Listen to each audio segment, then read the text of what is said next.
Yo, what is up, everybody? It's your boy Ceresco back again. Another short horror story for you guys, written by Old School Horror. Remember to use the links in the description below. Show love to them. Like, comment, and subscribe.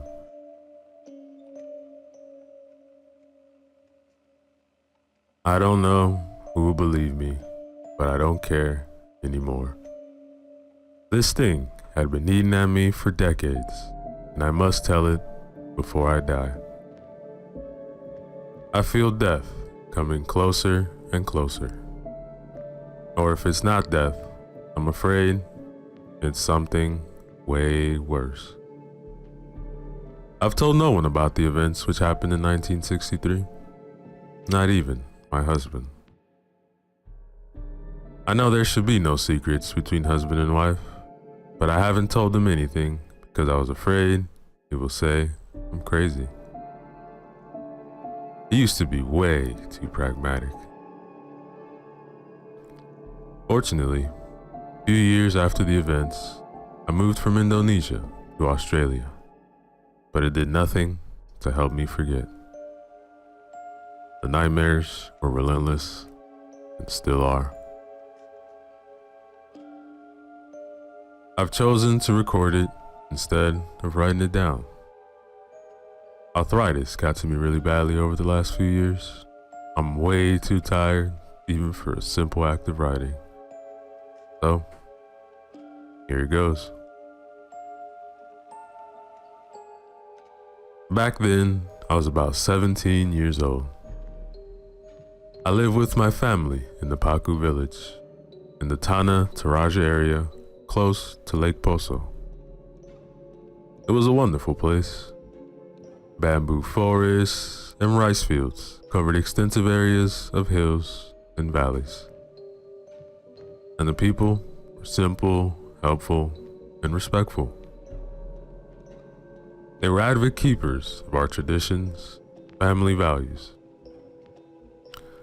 I don't know how things might have changed. I haven't been back for a long time. I lived with my mother, Atara, my father, Saito, my brother, Jabir, and my sister, Naka. My parents had another child, a boy named Angono, but he died when he was 7. He drowned in Lake Poso, and since then, my mother had never been the same person. She was the only one with him on the fatal day. He was busy collecting fruit and didn't see Angono going in the lake. He drowned under her helpless eyes. Several times a year, she went to visit the site where Angono had been placed. Not buried, because our people placed their dead on hillside graves, named Lemos. My father, seeing that she was relentless, had built her a small hut near the place so she could be close to him whenever she visited. He usually left for a few days. Despite my father's insistence, he always went alone and brought provisions with her from home.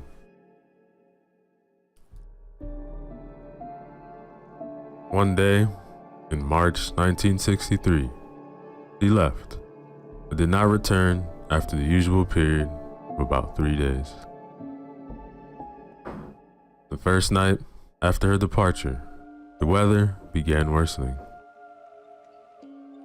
That night, heavy rain fell and thunder cracked the sky relentlessly. We were all worried. My father wanted to give her the privacy she needed to cope with her grief and be together with her son. She had been away several times when the weather had been bad. This time, however, it was weird as it changed way too suddenly. It was almost the end of the raining season, so we did not expect too much bad weather. My father fought the urge to go to her. On the 6th day, however, he could not wait any longer. He woke up in the morning, headed straight to the hillside. I remember his face. It was grave and worried. We all wanted to join him, as our traditions dictate to be close to each other. But he refused. When he returned, I was the first one to spot him through the window of the Tokonan, which is the traditional house of our people. I ran out to meet him. What happened? Where's Mother? Jemima, my dear, he said and hugged me tight, then sobbed. Father, what's wrong? Why won't you tell me? Of course, I knew what happened. There was only one answer, but I foolishly hoped he might say something else. My dear, your mother is dead. He uttered the only words I didn't want to hear.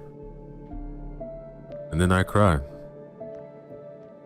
My siblings saw us outside, came to us, and then they cried too.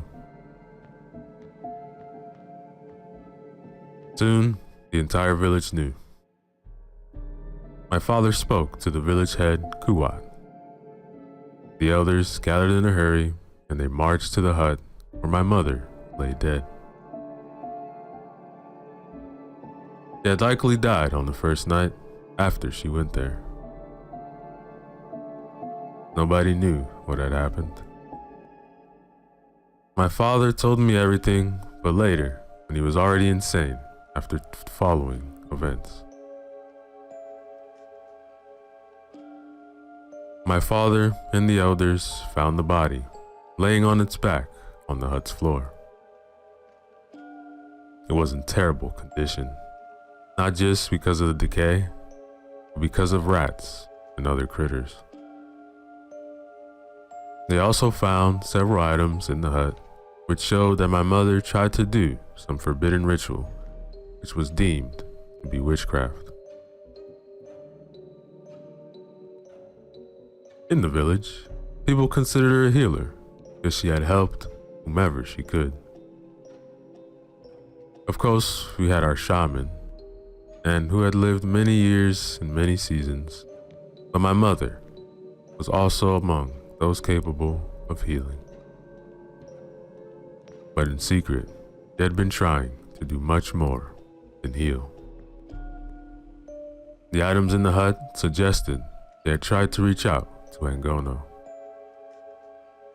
I know how this sounds, but for my people, these beliefs were important. They believed in the afterlife, or Puya, as it's called in our language. We believe that if a funeral ceremony is conducted under our customs, then the soul will pass into the afterlife and be at peace. But if not, it will become a bombo, or wandering spirit.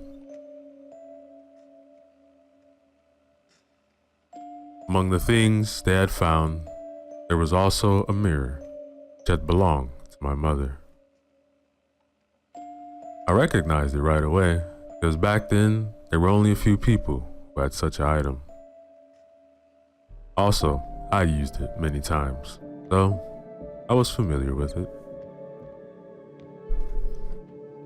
Mirrors were considered windows into the afterlife by some shamans, especially those who tried to talk to the ones on the other side. Many of our people had even refused to use mirrors since they thought it would be witch's tool.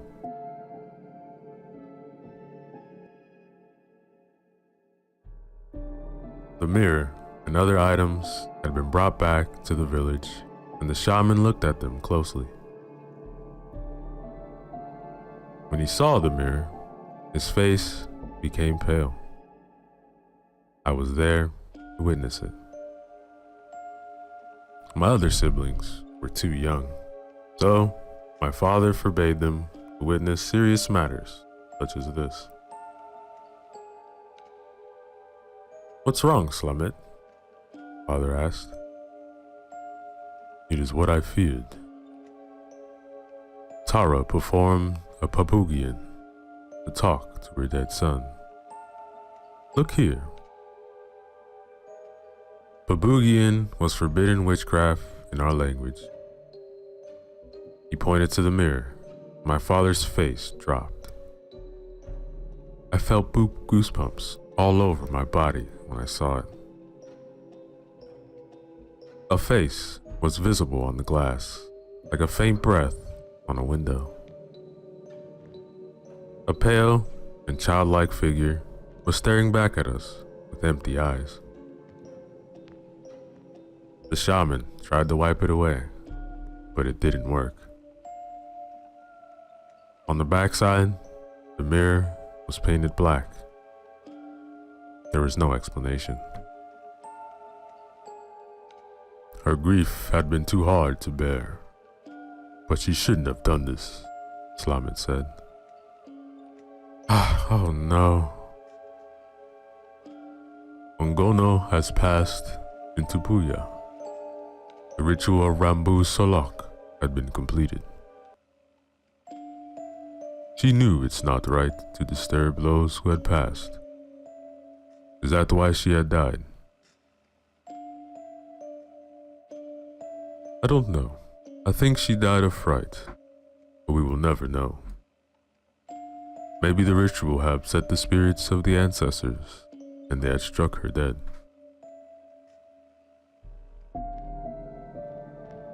My dear Tara, how will she pass now into Puya? I don't know. We must do the Rambu Salak with as much faith as we can. We must pray for forgiveness and hope we will peace and please the ancestors. If not, the consequences will be grave. Her spirits will become vengeful, damned to forever haunt the living. Only a twisted, corrupted version by hate and suffering. Her grief had poisoned her spirit, my father said. Yes, but there is still hope, if the ancestors are kind enough. I saw tears on my father's cheeks. Of course, I understood his grief, but I did not understand the part about the afterlife and the fact that Rambu Salak, or funeral, had to be done right. Of course, everything became painfully clear later, but at that point, I did not know. They placed my mother's body in the northern area of the house called Alang Banua on an altar. This area was the most sacred part of every house. Then, the preparations began. The body had to be prepared for the funeral ceremony. This consisted of washing it with oils and herbs to try to preserve it. The use of formaldehyde was not yet common in this area. Also, given the state of the body, they had to wrap it in cloth to prevent pieces from falling off.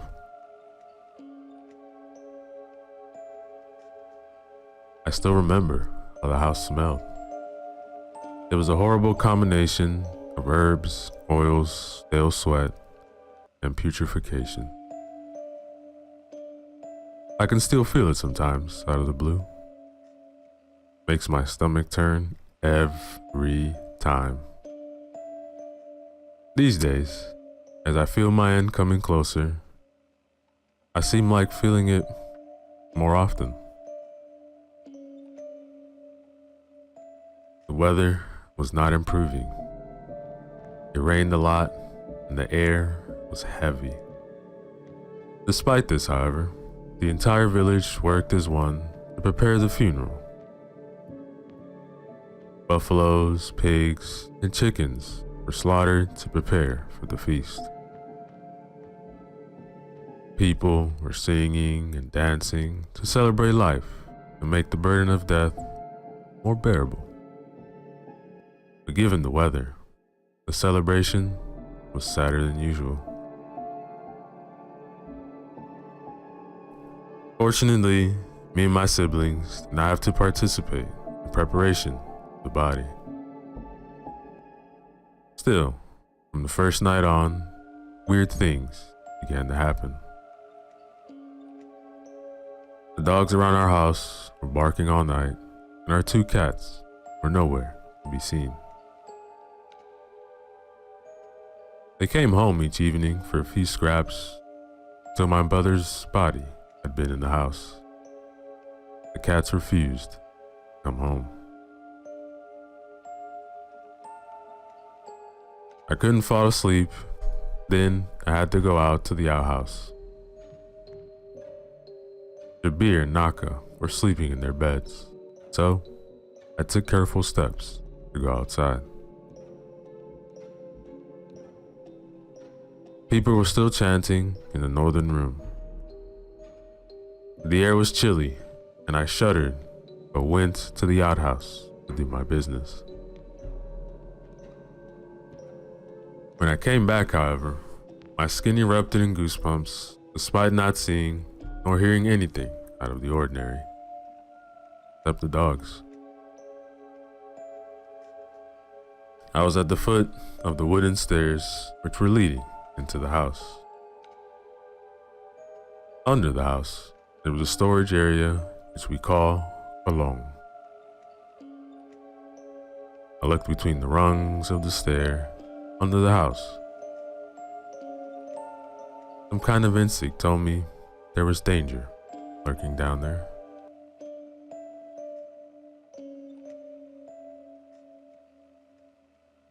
Then, behind some wooden crates, I saw a black shape.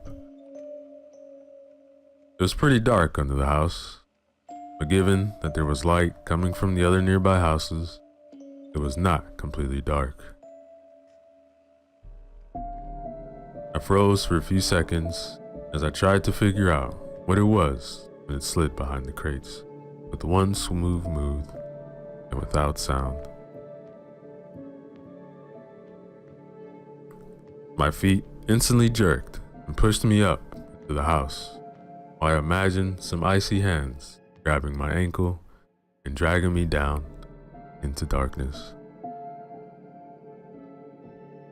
I ran to my bed and lay there motionless, watching the doorway.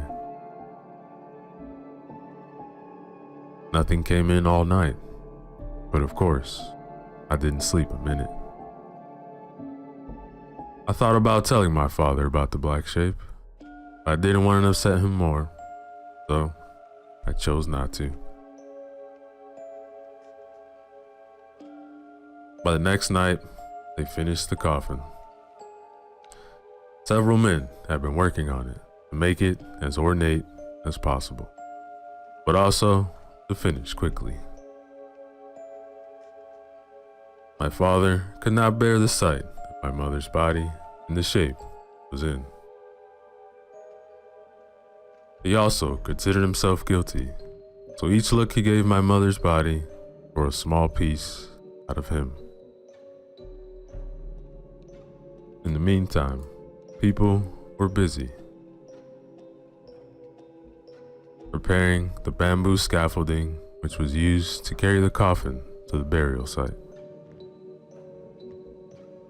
Slamet, the shaman, was there to make sure everything was exactly as the Torojan traditions dictated.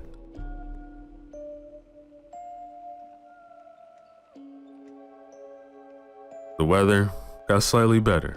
The ground was full of pools filled with rainwater. It was dripping from rooftops and trees all day. The sun refused to come out, so the sky remained overcast.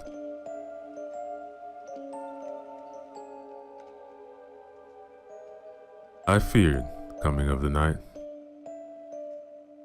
Before falling asleep, I prayed to the spirits of our ancestors, or Puangs, as we call them, to have mercy on us. I prayed long and promised them as much as I could. Appeasing the ancestors was important in the Tarajan culture. We did it by prayers and animal sacrifices mostly. This was why my father provided so many animals to be sacrificed during the funeral preparations. He knew my mother had committed a terrible deed, but he tried his best to make it right.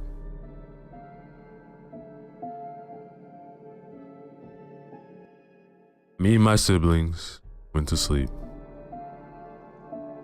Quite some time had passed before I finally began drifting into the land of dreams. Instead of a dream, I had a nightmare. In it, I wandered into the Alang Banua, where my mother's coffin had been placed. Somehow, the house was empty and there was complete darkness outside. I crept closer to the coffin, but then I heard knocking from inside it. This was when I jerked awake, but the knocking did not stop. It came from under my bed, from the floor.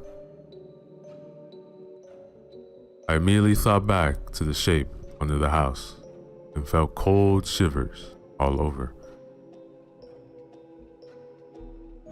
Curled up in my bed and began praying to my ancestors to have mercy on me. Soon, the knocking stopped and I wearily drifted asleep.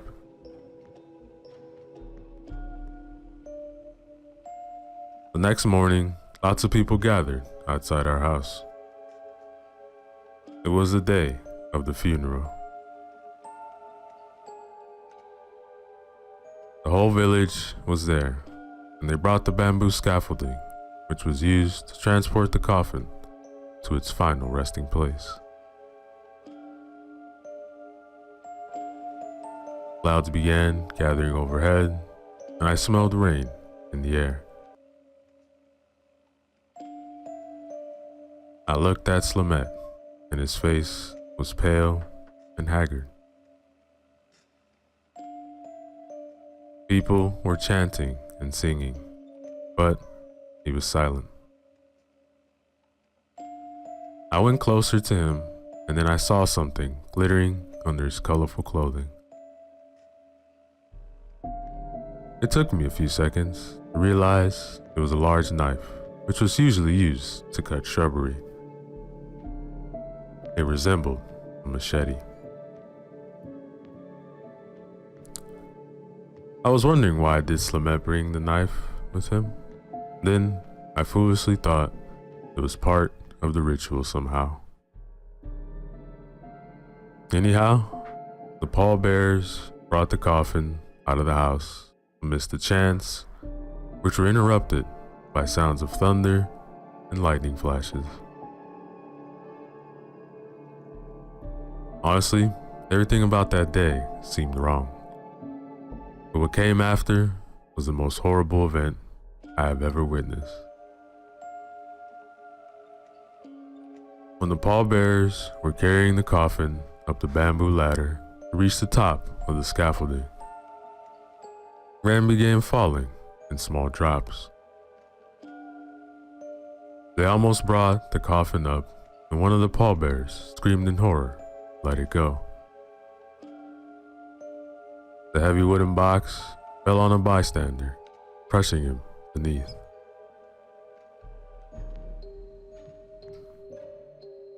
People began screaming, running toward the scaffolding. Some of the coffin's planks broke, and I saw my mother and bald hand stick out when it fell to the ground. Then the hand moved. The sudden silence made me stop in my tracks. Everyone who saw it stopped dead. Those behind pushed forward, but then a scream came from the coffin. It was so horrible. My legs buckled and I almost fainted. Then I saw the planks move, and my mother, who had been dead for several days, scrambled out of the rubble. Her endless screams made most people bolt for their lives. Some fainted, others just stood and watched, transfixed by the horror.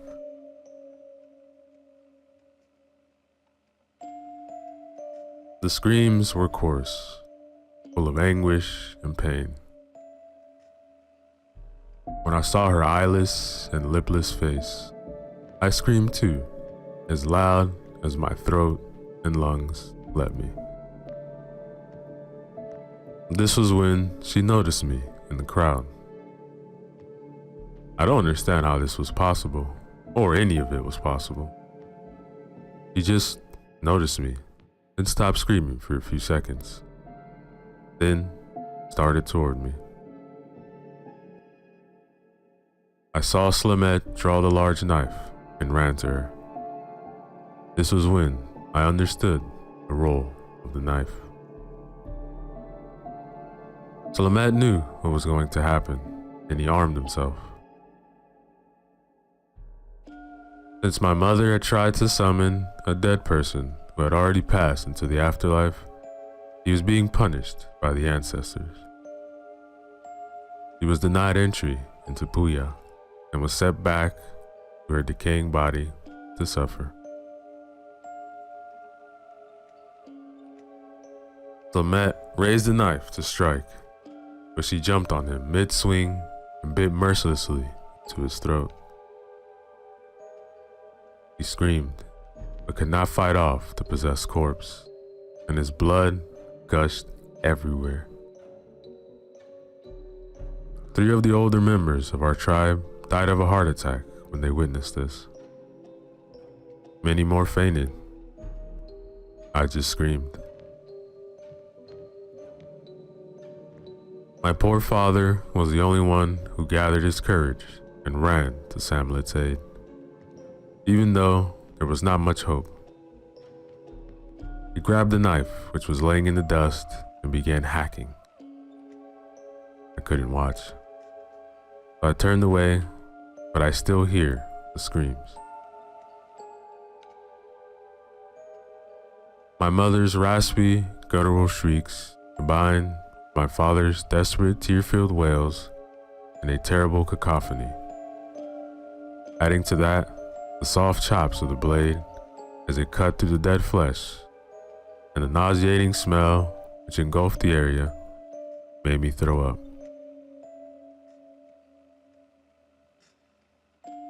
The screams faded, then there was silence. My father fell on his back. By that time, rain was pouring profusely, but he didn't care. Nobody cared. It was washed blood and decay away. Nobody from the crowd had ever seen such an event, except from Slimette. But he couldn't tell more tales. My life became hell after that event. The elders decided to burn my brother's body was against everything the Tarajan people believed in. They couldn't think of anything else, and also didn't want to risk it happening again. My mother's ashes were cast into Lake Poso, but that did not put an end to the strange events. I still saw a dark shape under the house, or heard knocking or scratching from various places. After coming to Australia, I thought these events would stop. I was dead wrong. To this day, I see the dark shape appear in shadowy corners. Sometimes I hear shuffling from empty rooms. For a few weeks, the events are happening more frequently. Honestly, can't take it anymore. Maybe I have mental issues and my trauma is manifesting itself. I don't know. No shrink could make it stop. All I know is that I wish there was no afterlife at all. I just want to go in peace, feel nothing. One lifetime of suffering had been enough. I don't want to see my mother's spirit, or whatever that thing is, anymore. I don't want to meet my ancestors, who I sent her back to this world to suffer for eternity. I just want it to end. Oh no, the shape is there again. Near the window, behind the sofa. Why won't you leave me alone? Go away. I've had enough. It just stares at me, not moving. The temperature is dropping. This had never happened before. Whispers. I hear whispers. Oh no. Coming toward me. The following news article appeared in the Brisbane Times on the 4th of April, 2023. 77-year-old Jeremiah Duncan had been found dead from a heart attack in her Brisbane apartment. Preliminary examination of the body indicated heart failure because of extreme fright as the cause of death. More information will be known after the autopsy. Interestingly enough, an intriguing recording had been found on her phone. At first, investigators thought it was a farewell recording, but it tells a gruesome tale, possibly caused by delirium or hallucinations for her death. No other family member had been inside the apartment at the time of her death, nor were there any signs of foul play. This was all we could have found out about the weird circumstances of her death, and that events baffled the investigators who were trying to piece together the puzzle. The investigation is still ongoing. They had left behind 3 children and 7 grandchildren. May she rest in peace. And that, ladies and gentlemen, is the end of our story. Yo, what is up, everybody? Your boy Ceresco, back again with another short horror story for you guys. We got another one written by Old School Horror. Remember to use the links, show love to them, like, comment, and subscribe. The first time I heard them was when I was about 12. I went to bed at 9 and soon fell asleep. After a long day at school and a lot of hide and seek with my friends, I was dead tired. Nights already becoming hot as June were creeping closer, but not even that could keep me from sleeping. Not even my parents arguing downstairs, as it had happened many times before. I woke up in the middle of the night, and at first, I heard nothing unusual. But then, the sound of faint breathing hit my ear. Right away, my heart began beating fast. My body froze.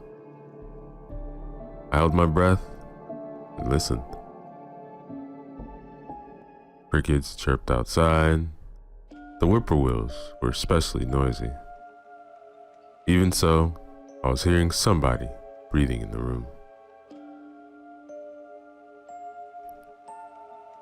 I was lying motionless under the thin cover. Sweat was drenching me from head to toe. I tried to figure out what was happening. I was sleeping on my left side, facing the bedroom door. The window was behind me. Despite the room being well lit by the moon, I saw nothing. I thought maybe whatever was breathing was behind me. Turning around was out of the question. I thought about screaming, but then I would have woke up my parents. My mother was not the problem, but my father could be really grumpy when he woke up. So I decided against risking a spanking or causing another fight between them. After a while, either the breathing stopped or I fell asleep somehow. When I opened my eyes in the morning, the night's experience came back to me. I froze again and listened. Nothing. I sighed and I slowly turned. The room was filled with bright sunlight. Then I realized it was Saturday and I was already feeling restless. Couldn't wait to have a quick breakfast and head out to play with my friends. When I went downstairs, I saw my mother sitting alone at the table. She had that obvious 100-mile stare, and I knew why. My dad had already gone out with his friends, but not to play. He had a well-established routine, and we all knew it. He would come home after midnight, staggering, blubbering, and reeking like a barrel of draft. I kissed my mother on the cheek, which painted a smile on her face, ate breakfast, and headed out. Playing with my neighbor's friends was one of the few activities which I loved. It also made me forget all the bad stuff which was happening at home. When the weather was bad, I occupied myself with either reading or watching the television. I didn't really like watching the TV in my room because it was so small. My father considered that a small kid needs a small TV, so there's no reason to spend money on a bigger one. But of course, he had money to buy booze, play poker, or pay strippers. Me and my friends were out all day. Our house was at the edge of town, and not far away. There was a small wooded area. We were spending most of our time there under the protective shade of the trees. But when I went home, different kinds of shadows came upon me. My father came home, and of course, he was wasted. The usual argument broke out. I was already in bed, thinking about last night. I was afraid to fall asleep, but when I was close to drifting away, I heard the shouting downstairs. Fortunately, it did not last long, and I fell asleep. I woke up later, same as last night. Everything was silent, except the breathing. But this time, I also heard whispers. I was desperately hoping that I was just imagining sounds, but after several minutes of holding my breath and listening, I was sure they came from the room.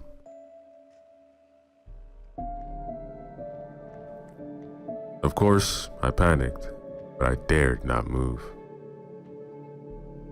Sweat drenching my body and my heart was jumping out of my chest.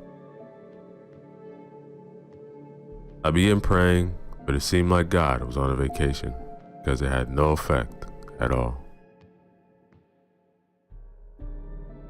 I think I lay there for about half an hour or so, before the whispers finally stopped. After several minutes, I gathered enough courage to move. I reached my bedside lamp and switched it on.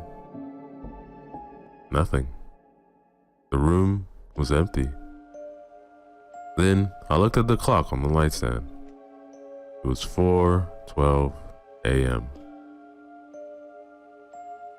I couldn't fall asleep anymore. Ghosts, I thought. Ghosts were haunting our house, like in the movies. I had a great urge to tell my mother, but I feared she will think I was crazy. Also, I didn't want to give my father a reason for another argument.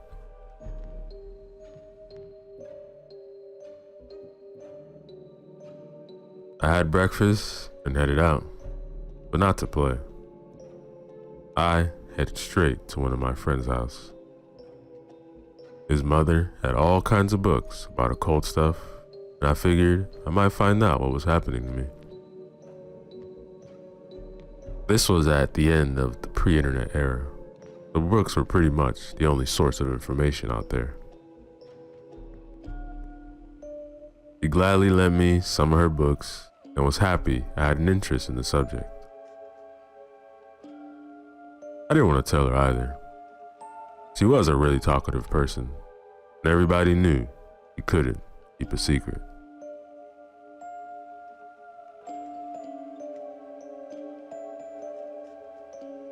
As my father was out again and my mother was watching TV, I went into my room unbothered.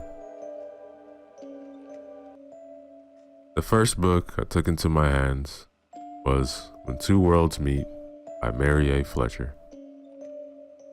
He was a parapsychologist. In it, he talked extensively about the witching hour, which was the period between 3 and 4 a.m. During this time, the barrier between our world and the spirit world is the thinnest. So it is a period of high spiritual activity. He also mentioned that some people are more sensitive than others, and the spirits are drawn to them. I was wondering if I was sensitive or not, since they had never been drawn to me before. Well, now I know. Back then, it frightened me, knowing that I may hear or see souls of dead people, also not knowing what they wanted. Terrifying. Again, I didn't want to tell anyone. I thought about waiting to see if it goes away. It didn't. When bedtime came, I decided to sleep with my bedside lamp turned on. It gave me some feeling of security, you know? I still woke up in the middle of the night to the sound of whispering and raspy breathing.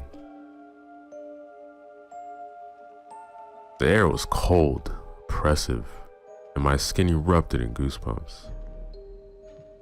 I definitely felt them in the room, but I saw nothing yet. My vision was hazy. My instinct signaled me that there was a threat in the room.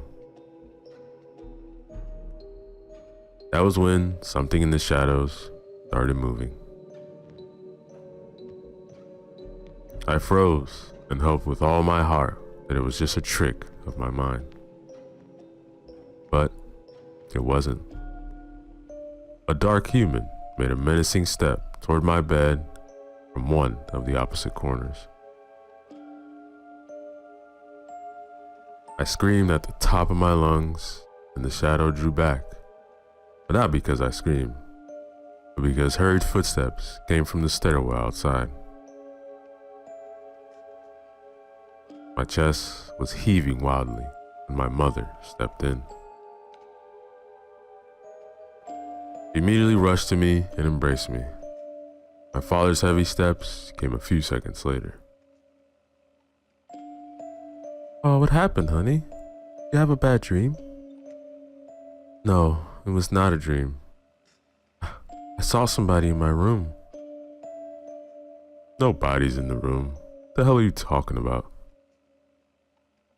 Don't, just leave him alone, please. He had a bad dream. It wasn't a dream, Mom. I saw somebody right there. I was awake and the lamp was on. I saw somebody. Don't be ridiculous. The windows are shut and there's no place for anybody to hide in here. Why are you sleeping with the lamp on? I'm afraid. I've been hearing breathing and whispers at night. Oh my God, I'm so sorry. Look, honey, we'll figure it out. I think I already figured it out. He was checking the windows when he stumbled upon the pile of books on the other side of the bed. He took the pile up in his brothy, bricklayer hands and looked at each of the books with thick, furrowed eyebrows. When Two Worlds Meet, Signs from the Other Side, Hour of the Witch, Shadow People. What the hell is this? Leave him alone, please. My mother tried to stop him, but he ignored her. Of course he's frightened. Look at all this shit. How can he not be frightened when he's reading this crap? Reading books for school is what he should be doing. I just tried finding out what happened to me. I'm sorry. Look, maybe he's just afraid to talk to us. What? Are you afraid of talking to me? Yes. Well, here I am. Talk to me. Don't be such a wimp.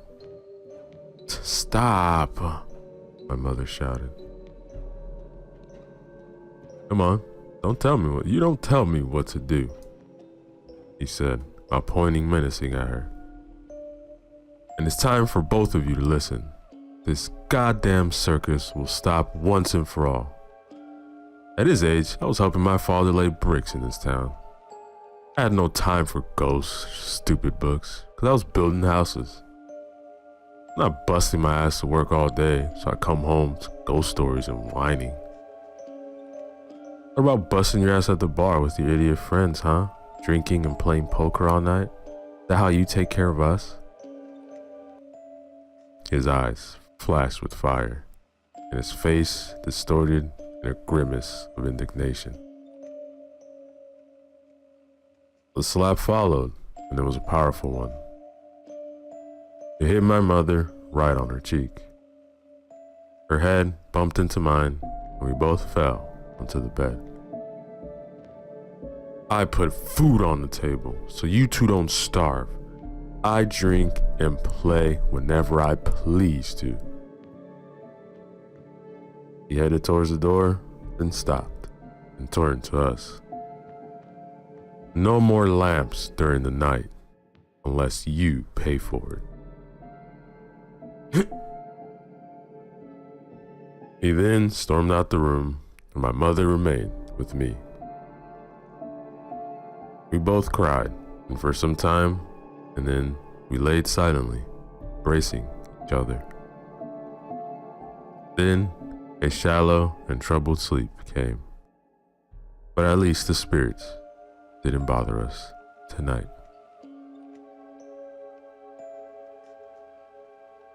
In the morning, I went to school.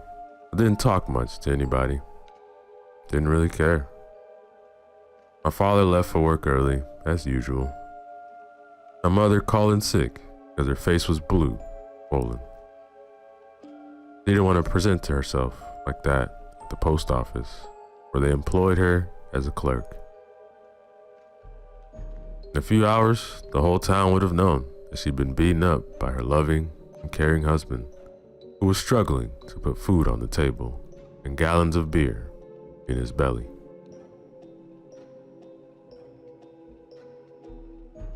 My father came home late that night, probably drunk. My mother was already sleeping, so there was no chance for an argument happening.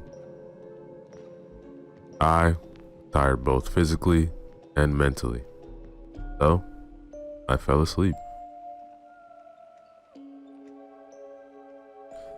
The dreaded waking during the witching hour had come, of course. I saw no shapes this time, but the whispering got louder.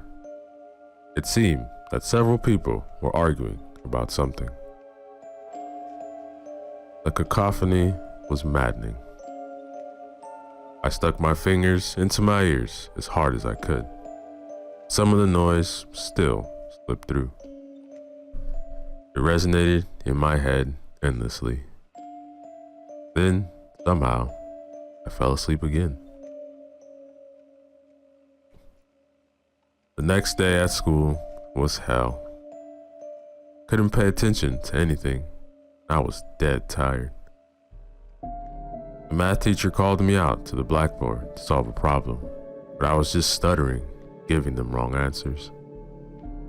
My classmates laughed, and I was more alone than ever. I went home, and after giving a hearty embrace to my mother and eating a little, I went up to my room. Fortunately, my father did not throw out the books, so I could read some more. Plus, I wasn't in the mood for going out or watching TV.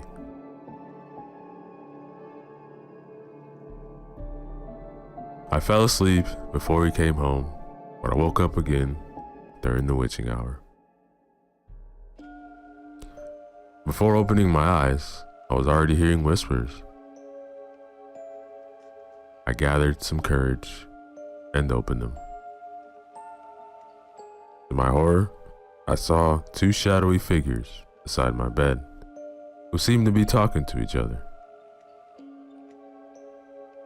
I uttered a faint and reflexive gasp. Then both of them turned their heads towards me. They knew I was awake. One of them leaned close to me, as if inspecting me. My bladder let go, but I didn't even notice. I was frozen. Then one of them spoke, and the voice seemed to come from inside my head. "Kill him, and we will take him away. Don't be afraid, he will come home soon. Kill him and free yourself." And so it was that, during that night, I became friends with the dead.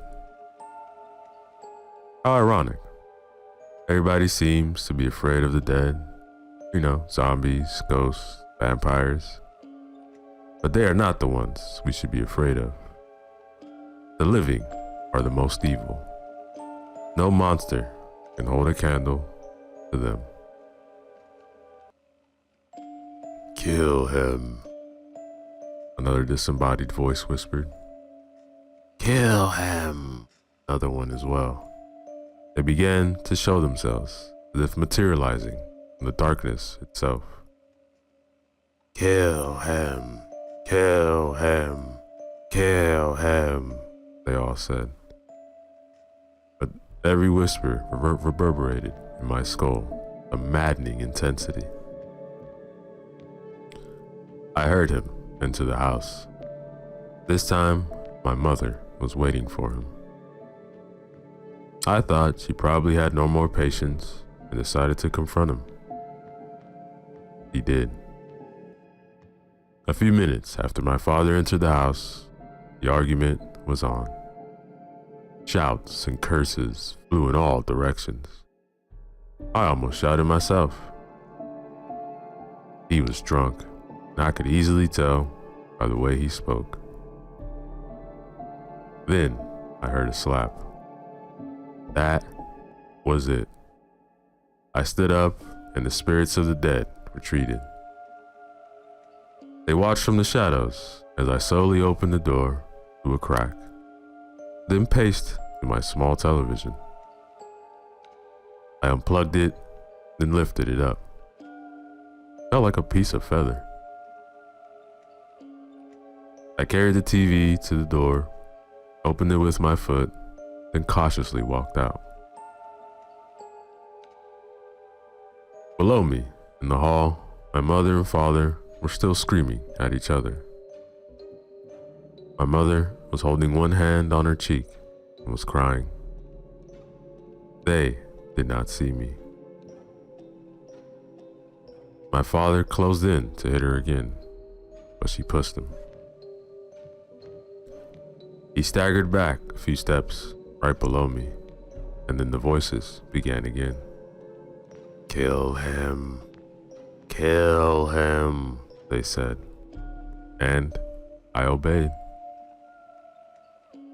I lifted the TV above the woven railing and let it fall. He was in the middle of a curse when the TV's sharp corners hit him straight in the head. He fell right away. Blood was flowing from the wound while his body convulsed. My mother uttered a scream, but it was only because of the surprise. She then looked at me and followed me with her gaze as I walked down the stairs. Mom, I peed myself." "It's alright, honey. Let's get you cleaned up." She offered her hand. I took it, but then pointed to my father's body, which was lying, now motionless, on the floor. With eyes wide open and empty, he was staring into nothingness. She looked at him for a few seconds with disgust painted all over her face. "You won't mind. Come on." She didn't help me clean myself up. Of course, she had to call the police. Many people knew my father, but there was no point in hiding his body. The cops would have come to our house pretty soon. I would have found out everything. So my mother's plan was to tell them he killed them and wanted to send me away to my grandparents while she went to prison. But the cops were smart, and they knew right away that her story was a lie. Then, when they told me they knew I did it, I just told them the truth. The spirits of the dead had me do it. I stuck to the story. There was no point in lying.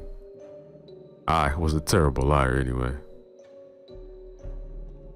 This, as you know, was a sure ticket to a mental asylum. After they did the necessary examinations, they determined I needed psychiatric care. So they took me away from my mother. She tried desperately to get me out of there. After trying several times, she finally found a lawyer who accepted to help her at a price she could afford. We've never had enough money. After my father died, we had even less. At first, she didn't tell me what the lawyer was up to, but I saw on her face that something was not right. I only found out after getting out and talking to the single person who would talk to me, the friend whose mother had lent me the books. He told me that the lawyer tried to exploit my mother.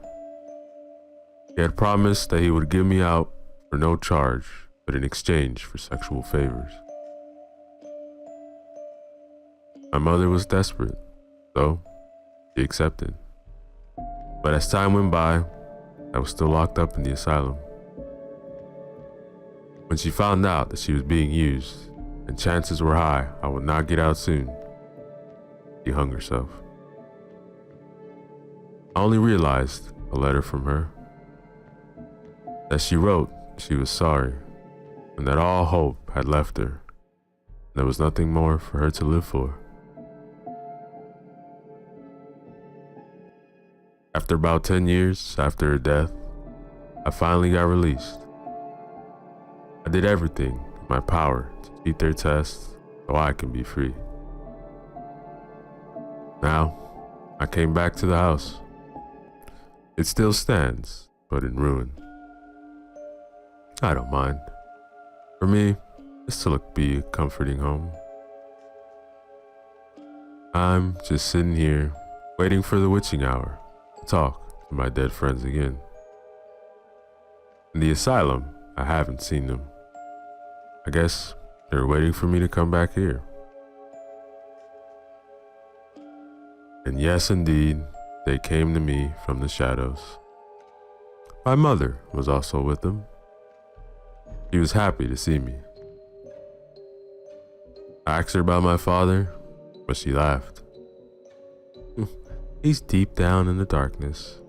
He will never see the light again, and he will harm us no more. But you, my son, have work to do.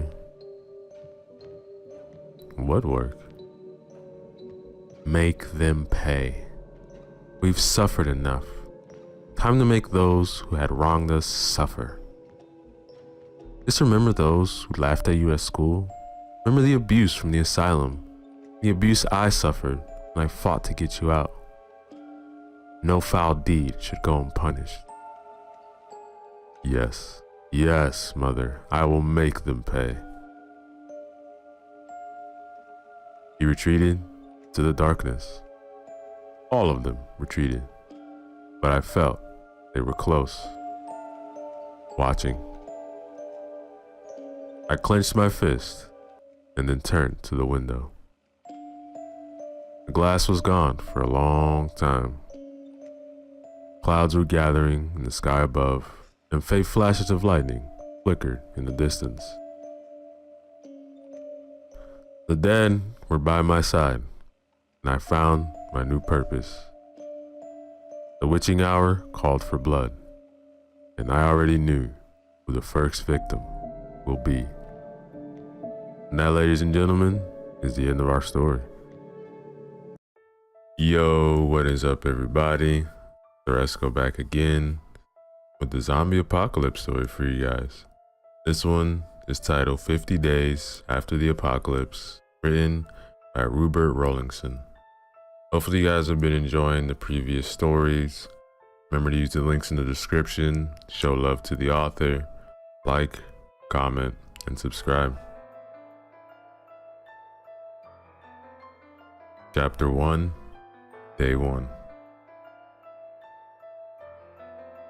Moore College, a small co-ed school located in the northwest of England, about 30 miles from the nearest city. The school could almost be considered famous for not being famous. Constant mediocre marks, and one footballer whose career ended over a decade ago. But this tiny school of underachievers and overreachers housed two seemingly ordinary students who would come to be instrumental in the events that followed. The last bell finally rang, signaling the end of a long lesson and an even longer day. Roughly shoving her books into a shoulder bag, quickly followed by a few pens and a ruler, a girl stood up from her desk and threw her bag over her shoulder. She made her way over to a quickly forming group of 6 others in the center of the room. The girl stood at a little under 6 foot, with a thin figure emphasizing flexibility and agility. Her blonde hair was tied back in a ponytail for efficiency while still looking smart. A stray strand of hair hung uncorrected over her pretty face in a way most considered cute. But her defining feature was her bright emerald eyes that sparkled in the light, giving her an aura of innocence. Joining the group, the girl proceeded to hop onto a nearby desk, listening to the conversation. Stood at the very center of the circle was a tall, well-built boy with cropped black hair. How do they expect us to stay awake on a day like this? when the lessons are that dull? Can I borrow your notes again, Amy? Reaching into the bag by her side, the girl, Amy, handed over an A4 book, replying exasperately.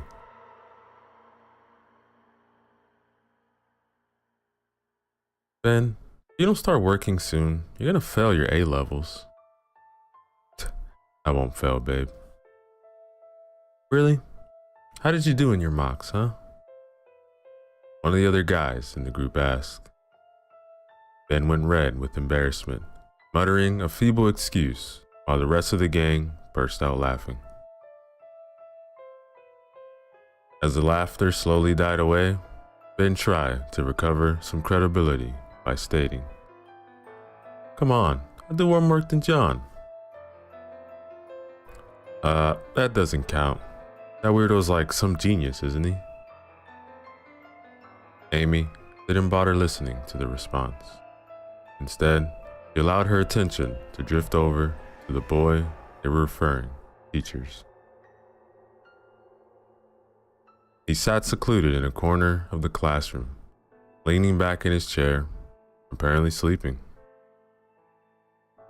His straight brown hair was neatly cut through a few strands that were long enough to cover his right eye. As the group had said, he was smart. The trouble was, he knew it.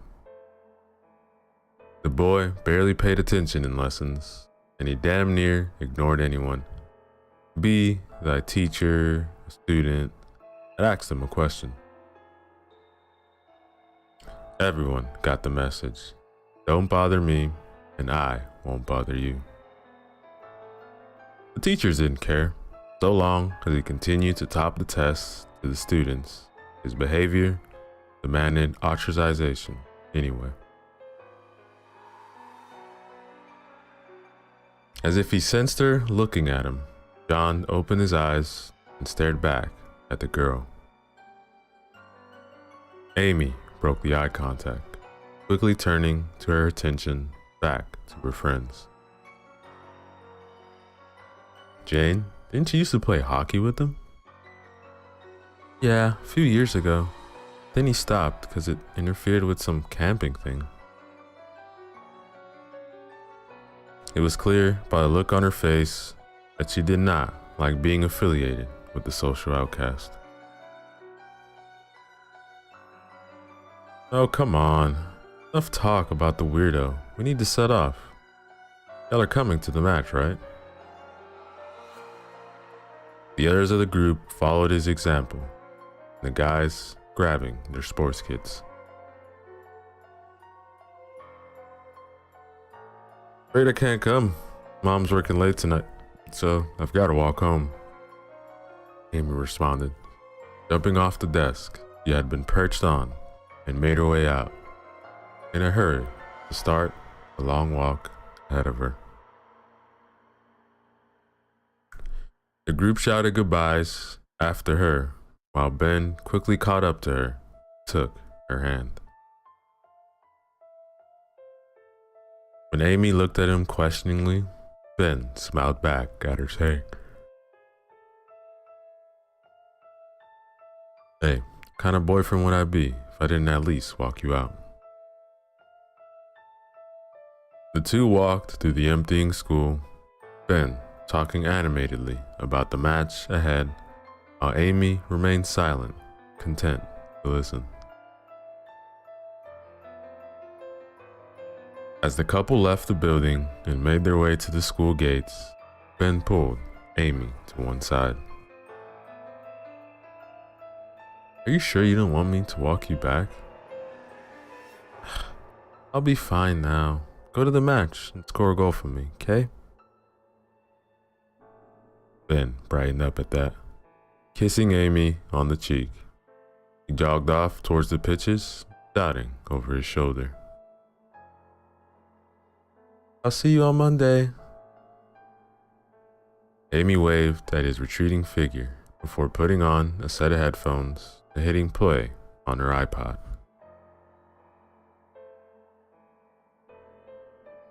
The long walk home was quiet and uneventful for the most part.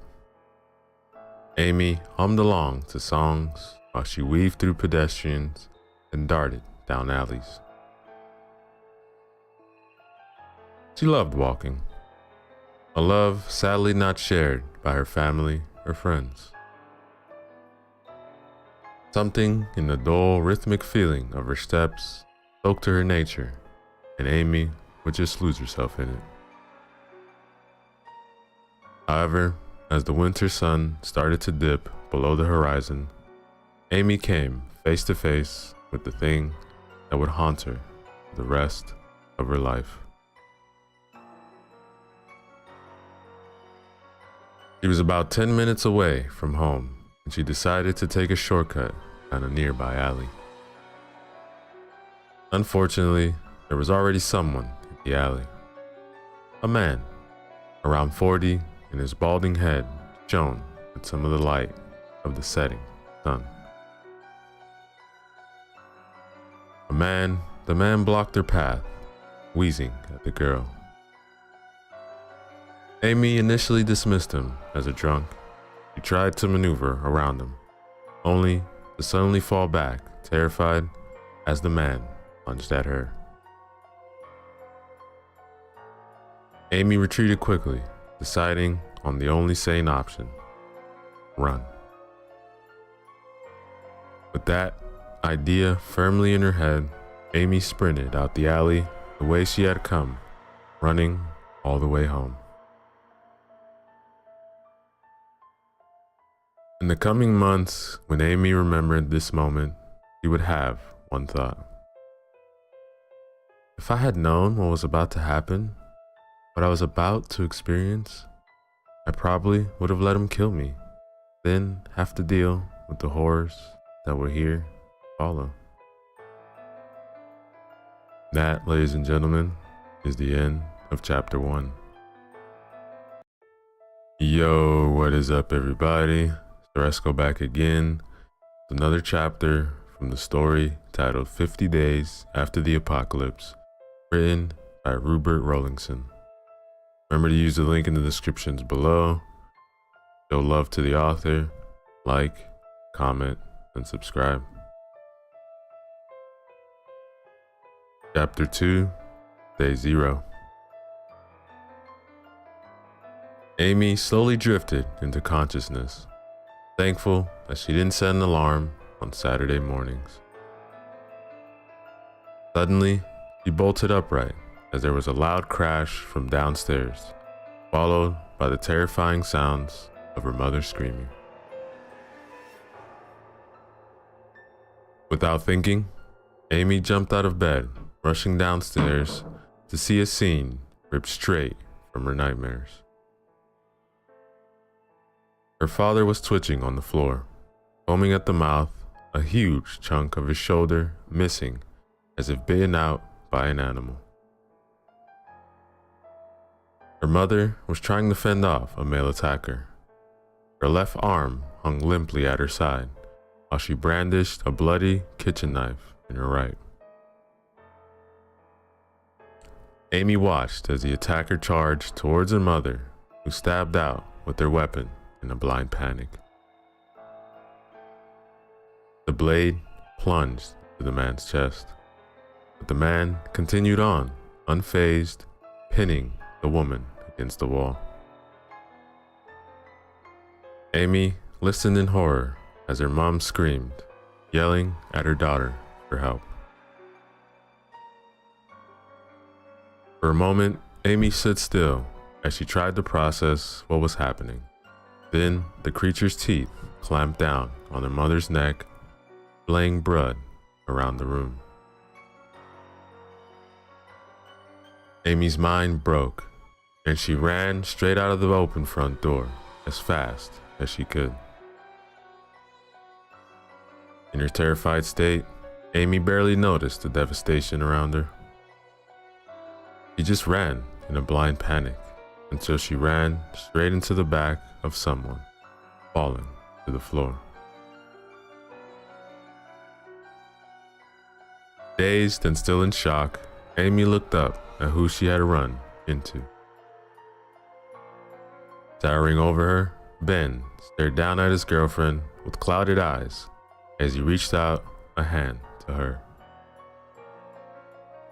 In that moment, Amy believed that she just took his hand. This horrible nightmare would be over.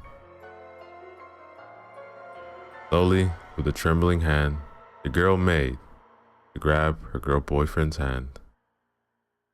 That was when she noticed a huge bite on his left arm. Her panic returned, and Amy crawled backwards on her hands. Ben followed her step by step, his hand still slowly reaching out, trying to grab her. Amy's back hit a wall. She dragged her legs, terrified. Ben stood over her, his hand mere inches away. The girl closed her eyes and waited for the end to come. A liquid splashed across Amy's face, followed by a loud thump next to her. Slowly opening her eyes, Amy saw she was covered in blood, and lying next to her was Ben's body, his head caved in. Standing in its place was John, dressed in a white t-shirt, splattered with blood, and walking trousers and hiking boots. A bag slung over his back, and a bloody hockey stick grasped tightly in both hands. "Were you bitten?" Amy didn't respond, and he yelled at her again. "Were you bitten?" Amy numbly shook her head. John looked around again. "Look, we can't stay here. Which way to your house?" Amy gave a slight nod in the direction she had come from.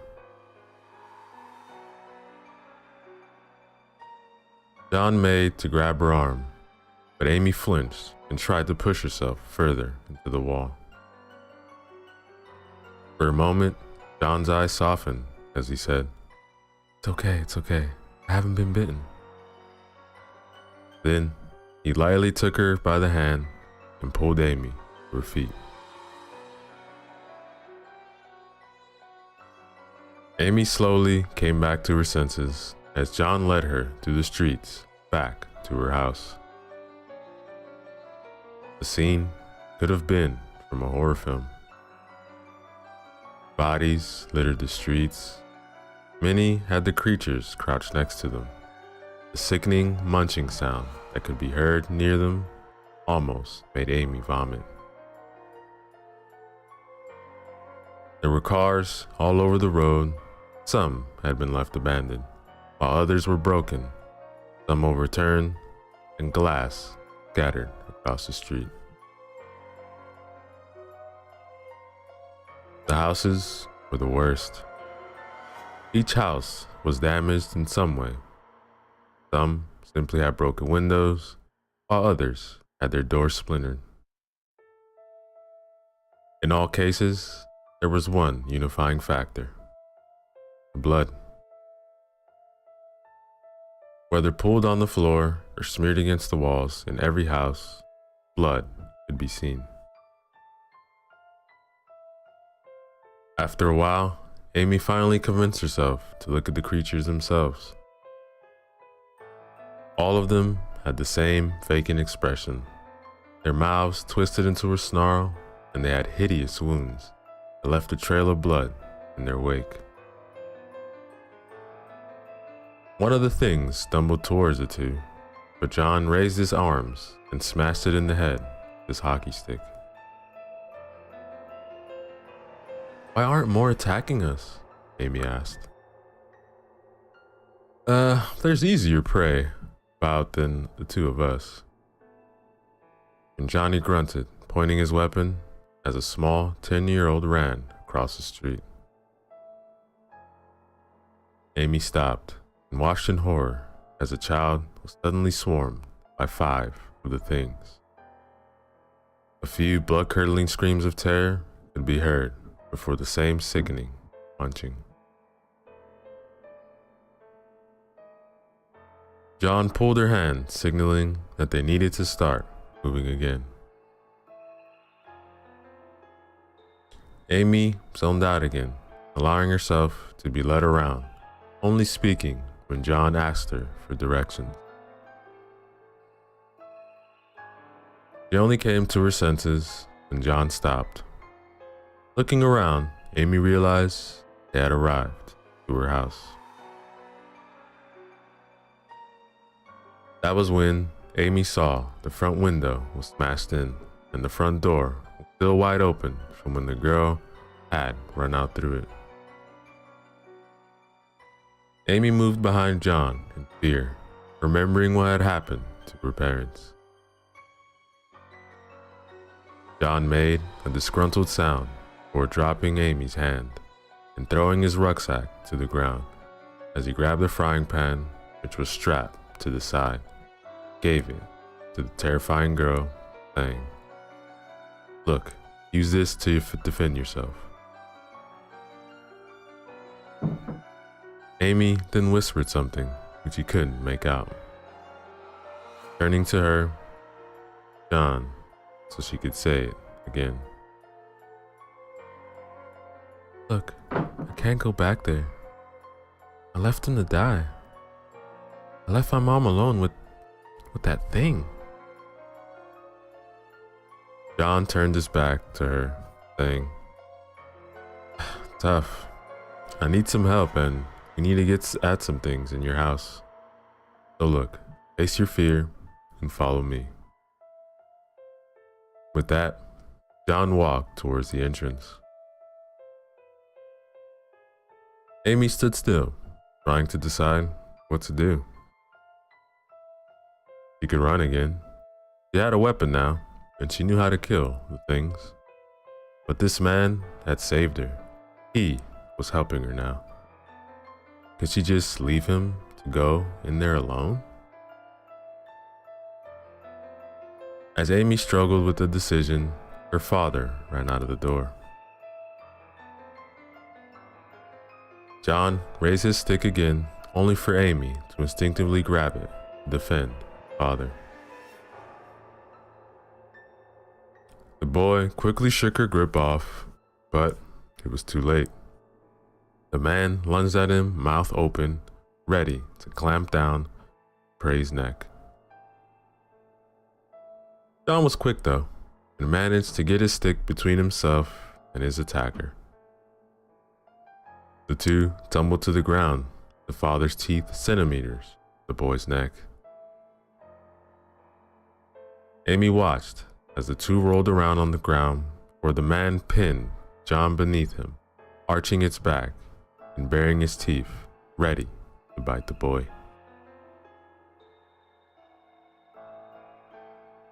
Amy finally acted, swinging the frying pan around and into her father's shoulder, knocking him off her companion. John scrambled to his feet while the man was slower, giving the boy time to raise his stick. This time, Amy didn't stop him as the weapon descended, slamming into the older man's face. She could only watch as her father's body went limp. Collapsing to her knees, Amy stared blankly at her dad's face that was fixed for all eternity in a blank snarl. Eventually, she clambered to her feet, looking over at John, who was bent over, trying to catch his breath. "Thanks." Amy's state of mind was chaotic. Lots of thoughts jostled for supremacy. Before John tapped her on the shoulder, dragging her back into reality, he said, "We're not done yet," said, walking inside, aiming following, weapon raised. Upon passing through the doorway, the two companions saw Amy's mother. She was in a terrible state. Multiple bites could be seen all over her body, probably due to her struggles. Possibly the hardest to look at was her face, where a bite had scraped the skin away, leaving only a mess of blood and bone. The blank eye settled on the pair, and the unusual snarl appeared. Amy started to freeze up again as the memories of the morning all came flooding back. Her mother's cries, her boyfriend's face before he died, her father attacking her. John slipped behind her, laying a comforting hand on her shoulder. He's already dead, Amy. It's in front of you, twisted shadow. The only way you can harm her now is allowing that thing to continue to walk the earth. So, do the right thing. Kill it yourself. As if responding to John's words, the mother lurched forwards, her movement hindered by the wounds she had received. Amy moved forward and raised her frying pan. But she couldn't do it. How could she harm her own mother? Thankfully, Amy was suddenly tackled to the ground. Twisting over, she saw the man that had started all of this was now crouched over, ready to bite her.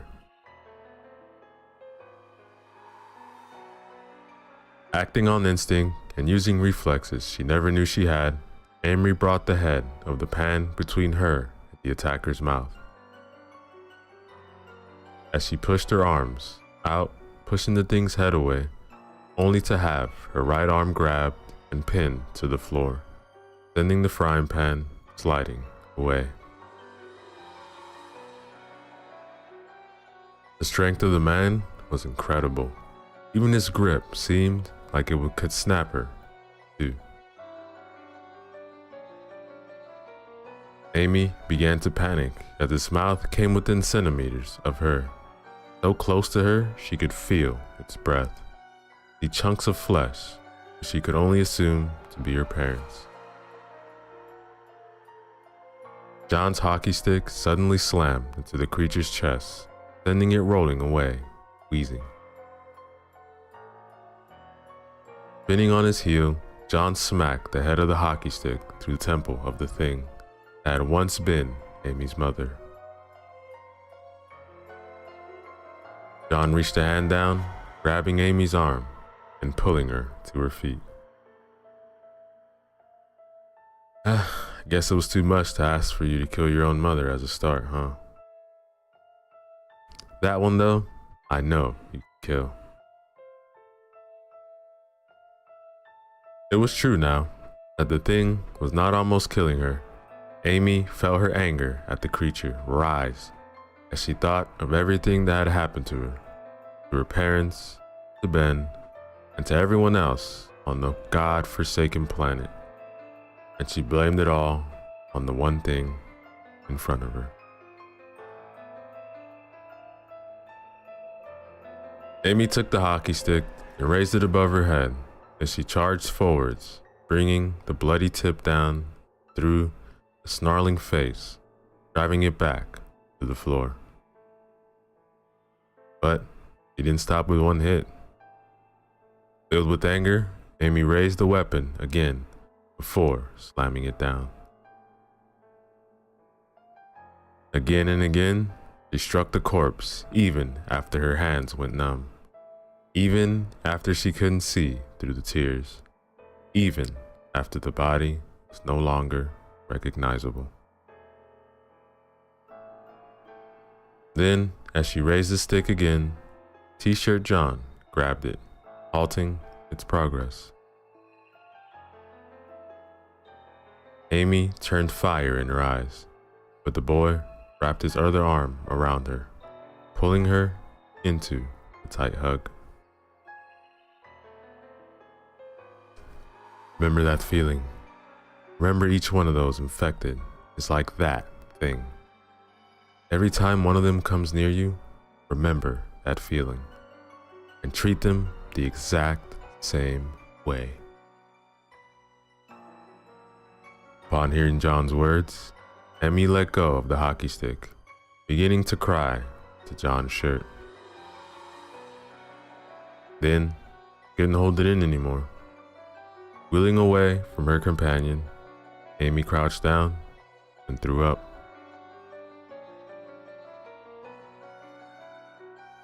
Amy let out a sigh when the water sprayed over her as the shower turned on. After Amy had recovered her composure enough to stop retching John, had sent her upstairs, shower stating it would be the last one she could have for a long time.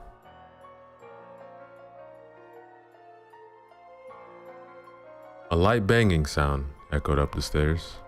Amy was sure that it was probably John doing something. She lacked the motivation to think of what it could be. Amy wasn't sure how long she stood in the shower. She was just eager to feel anything except this numbness. It was only when she was blasted by cold water that she realized she had used all the hot water. Stepping out of the water, she observed with a grim detachment that her hands still had some blood on them, though she was unable to say who it was. After toweling herself dry, Amy dressed in a simple black t-shirt and jeans.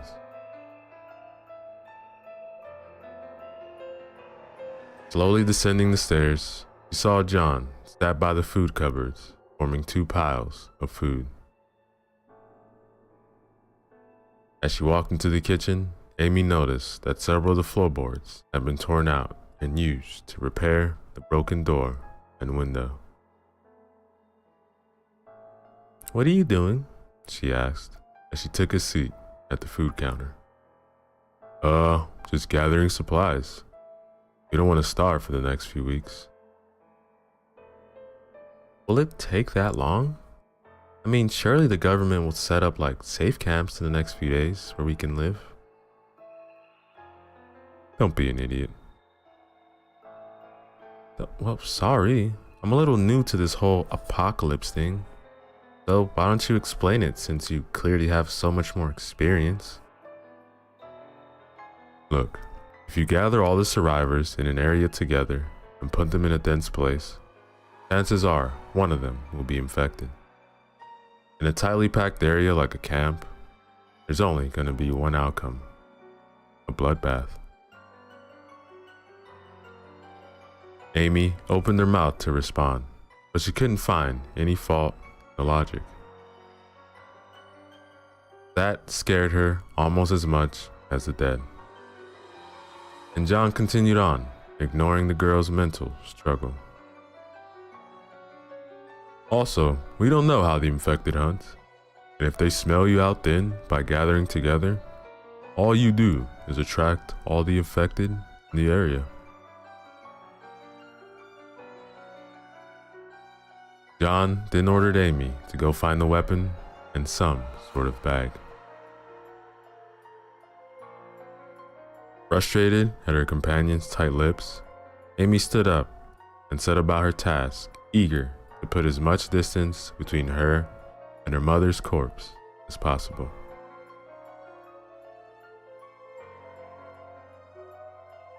Eventually, her search brought her to the attic.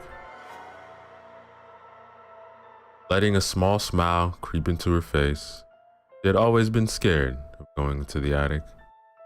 Her reasons seemed petty now, considering what was happening outside.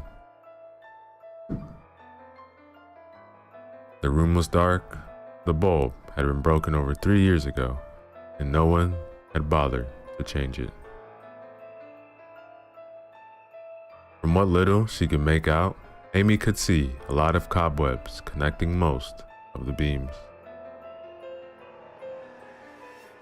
Just as she was about to go back down to John, her eyes fell upon her father's old cricket bag from when he had been caught in his midlife crisis and had decided he was going to become one of the best cricketers in the world, or at least in the town.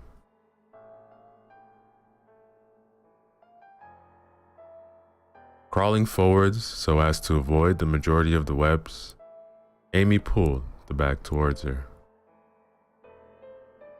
It was a simple large bag with one long zip running across it and two straps that allowed it to be carried or worn like a backpack. Unzipping the forgotten bag, Amy unpacked most of the equipment before her hand grasped the handle of the bat. A big solid wooden bat, she supposed that it was as good as a weapon as she was likely to find in this house. Amy grabbed the supposed empty bag, but as she lifted it, small rattling inside caused her to stop, check the bag.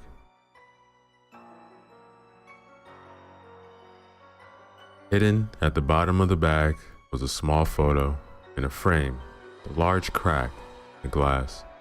Lifting up the small photo, Amy realized it was a family photo taken from a holiday a few years ago. Memories flooded the girl's mind, and tears began to fall, unbidden, down her cheek. "Oh, no, not again," Amy whispered as she tried not to cry. She wasn't going to become the type of person that was always needed protecting. She was going to protect herself. Slowly regaining her composure, Amy wiped the tears from her face and placed the picture back into her father's bag before zipping it up and going back to the kitchen.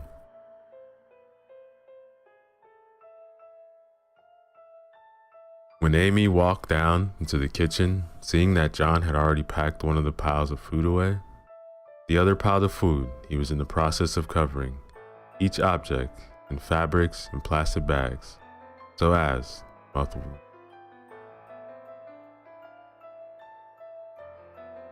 When he glanced up at her, John motioned for Amy to put the bag next to him before he returned, covering the objects.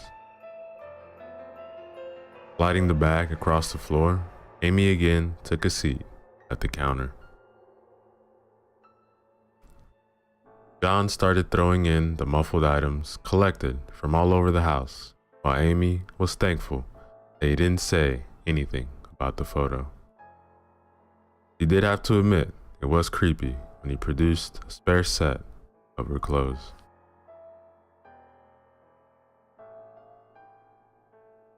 It was 3 o'clock by the time John was satisfied he had stripped the house clean of anything useful. Handing Amy her now full cricket bag as John prepared to leave. Walking over to the door, John quickly used the hammer to pull the screws from the floorboards, blocking the door. "I still don't understand why we should set off now." Though she was not eager to stay in her house with the corpses, it did seem rather foolish to be setting off now with only a few hours of light remaining. John quickly glanced at her while he picked up his hockey stick and put his hammer in his bag. "Look, it's best for now to avoid the most populated areas. It's likely that's where the infected are going to congregate. Over the first few days at least. Anyways, ready to go?" And Amy merely picked up her cricket bat in response. Like that, the two stole off into the waning light. Skirting her father's body, they began to walk towards the edge of town.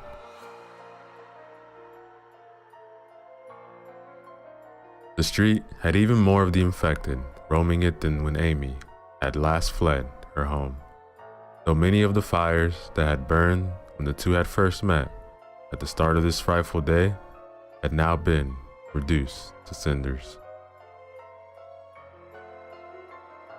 Readying herself for what was bound to be a long and bloody fight, Amy quickly took one last glance at her home for the past 18 years. It wasn't the home she had grown up in anymore. Now, it was just another shattered house that had seen too much death in the past day. Then, turning back on the house, she hurried off after her companion. Around the world, governments toppled as humans fell on themselves in a fit of anger and distrust. This was the day the old world ended, and this is the day where our story truly begins. And that, ladies and gentlemen, is the end of chapter 2. Yo, what is up, everybody? Teresco back again with another chapter from the story titled 50 Days After the Apocalypse, written by Rupert Rollingson. Remember to use the links in the description below. Show love to the author, like, comment, and subscribe. Chapter 3. Time trickled by at a snail's pace, but slowly the light of dawn began to filter through the boards covering the broken windows. Checking the digital watch, Amy rose to her feet, stretching as she did in an attempt to remove the stiffness from her limbs. Looking down at herself in the new light of the day, the girl saw her blood-covered clothes, momentarily distracted by the way the coating would crack as she moved. Amy thought back on the events of yesterday after the pair had left their house. John had dragged the girl from one house to another, teaching her how to board up doors and windows, as well as how to efficiently search a house for supplies. But the main thing the girl had learned yesterday was how to fight. The infected were everywhere, clogging up the streets and waiting to ambush them in every house. In just one day, Amy had almost died over half a dozen times, and she was sure it would have been a lot more if not for her quiet companion.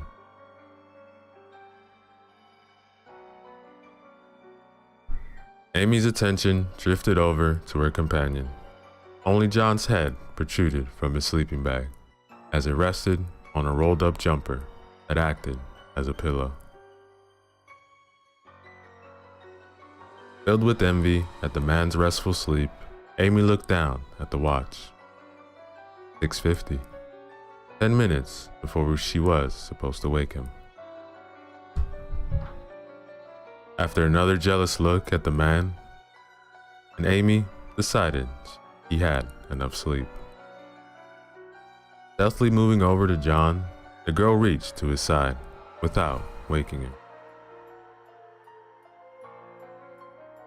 While she was sure she would have been killed without him, there was still a part of her that felt the man could have been a little more compassionate. In fact, any compassion would have been nice. Deciding to get a little bit of revenge on her companion, Amy brought her foot back and gave John a light but sharp kick inside. John grunted as he woke up, hands struggling to find the zipper on his sleeping bag, his expression a mixture of anger and shock. If it weren't for the threat of attack by the infected, Amy would have burst out laughing. And after a few good seconds, the man came to his senses. Looking at Amy questioningly, he finally freed himself from the bag. "Time to get up," Amy said in the sweetest voice she could muster, before moving over to one of the upturned chairs and righting it. As she sat down, the girl made sure that her bat was in arm's reach and her chair was pointing in the direction of the door. Shortly after, John followed her, dragging over his rucksack as he mirrored Amy's actions. Rooting through the pack, John pulled out 2 cans of beans, which he quickly cut the lids off with one of his knives. Momentarily confused, Amy looked around for a form of heating the contents before she realized what was about to happen. "You've got to be kidding," he exclaimed in a deadpan voice as John slid one of the freezing cold cans over to her. The man merely smiled at her as he dug out a spork and began to dig through his can. Amy sat there for a few seconds before giving in and asking, "Don't I get one?" John looked at her, a gleam in his eye, and a sadistic smile on his face, as he said, in a sickly sweet voice, "Sorry, I only packed one." Amy had to restrain herself from kicking him again, as she looked down at the congealed contents of the can. Honestly, it looked like sick, and it didn't smell much better, but a sudden grumble from her stomach settled things for her. Slowly lifting the can to her lips, Amy poured a quarter of it out towards her mouth. Maybe half of the falling beans actually landed in her mouth. The rest fell onto her t-shirt and legs, adding another color to the blood-stained clothing. Amy gagged at the horrible taste of the food as she struggled to swallow. Amy tried 2 more times to eat from the can, before John mercifully handed her another spork. They ate in uncomfortable silence. Amy's mind was filled with questions, but she could not ask them. As they finished their respective cans, John set about packing all the items they had left spread around the room. With that finished, he handed Amy her pack before slinging his own onto his shoulders, picking up a hockey stick. As the two approached the door, they stood silent for a moment, longer to see if they could hear any affected. Satisfied for their momentary safety, the two moved their barricade out of the way and silently stole out of the house and into the streets.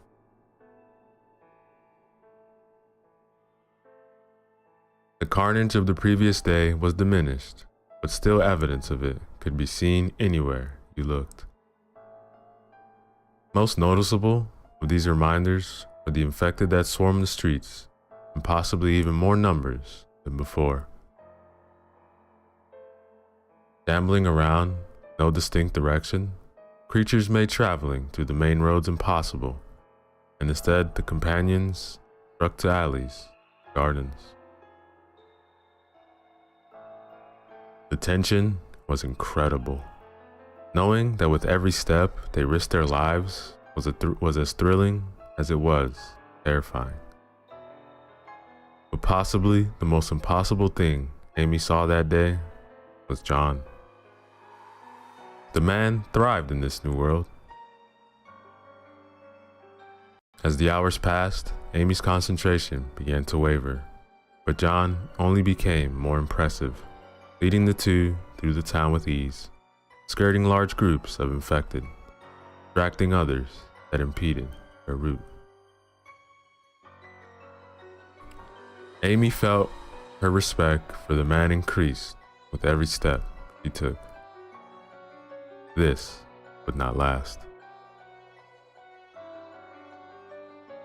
It was long past midday, and the pair had begun to look for a safe place to make camp for the night.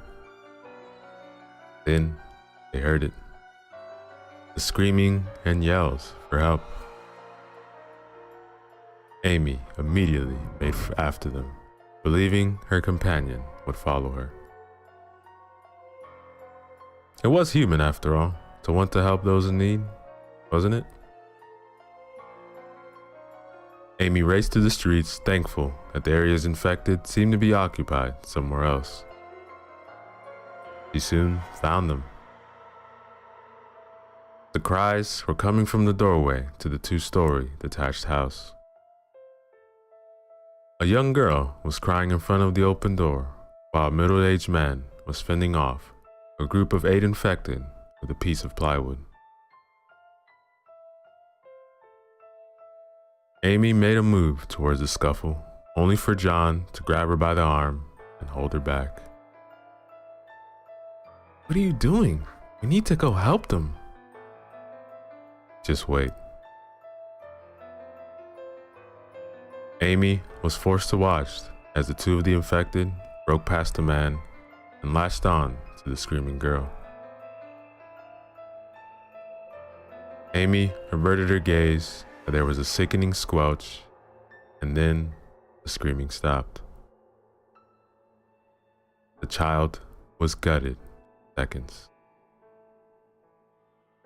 The man lets loose a cry of loss as he turned around, smashed the plywood over the back of the first infected's head before swinging it in an upward arc, slamming into the second's chin. The creature wheeled back, but before the man could finish it like he did the first one of the faster infected lurched towards the man, burying its teeth into its shoulder.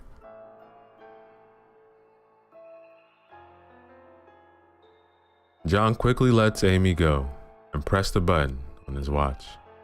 Then he calmly walked past his companion and asking, "Shall we save him then?" As if he was asking for her to go for a walk. But Amy brushed off her worry. Instead, she was focusing on the infected as she charged in to the back of them. The first one didn't see her coming and was an easy kill. The second one turned to her, raising an arm to swing at her, but Amy blocked it with her bat. Again, Amy was forced to marvel at the strength of the infected as the bat was almost driven from her hands. Almost. Amy used the block to push forwards and throw the monster off balance. Before it could recover, Amy brained it. Using the brief respite Kill offered her, Amy looked around to see John had killed 3 of the infected, leaving only the one that had killed the girl and the one that had bitten the man.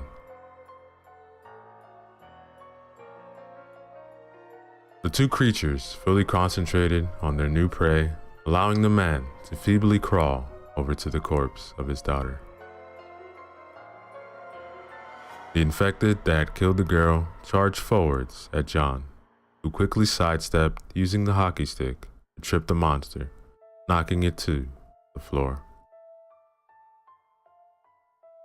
Before it could get up, John raised his weapon and slammed it straight through the back of the creature's skull, killing it. Undaunted, the other infected charged at the 2 of them.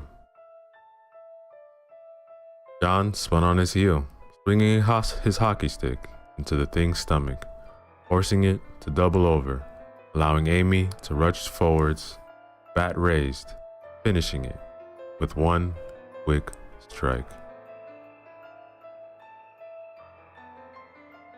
Amy breathed a sigh of relief as she stood there, panting. Recovering her composure, she smiled kindly at the man cowering over the bleeding girl's body. Silently, John strode over to him.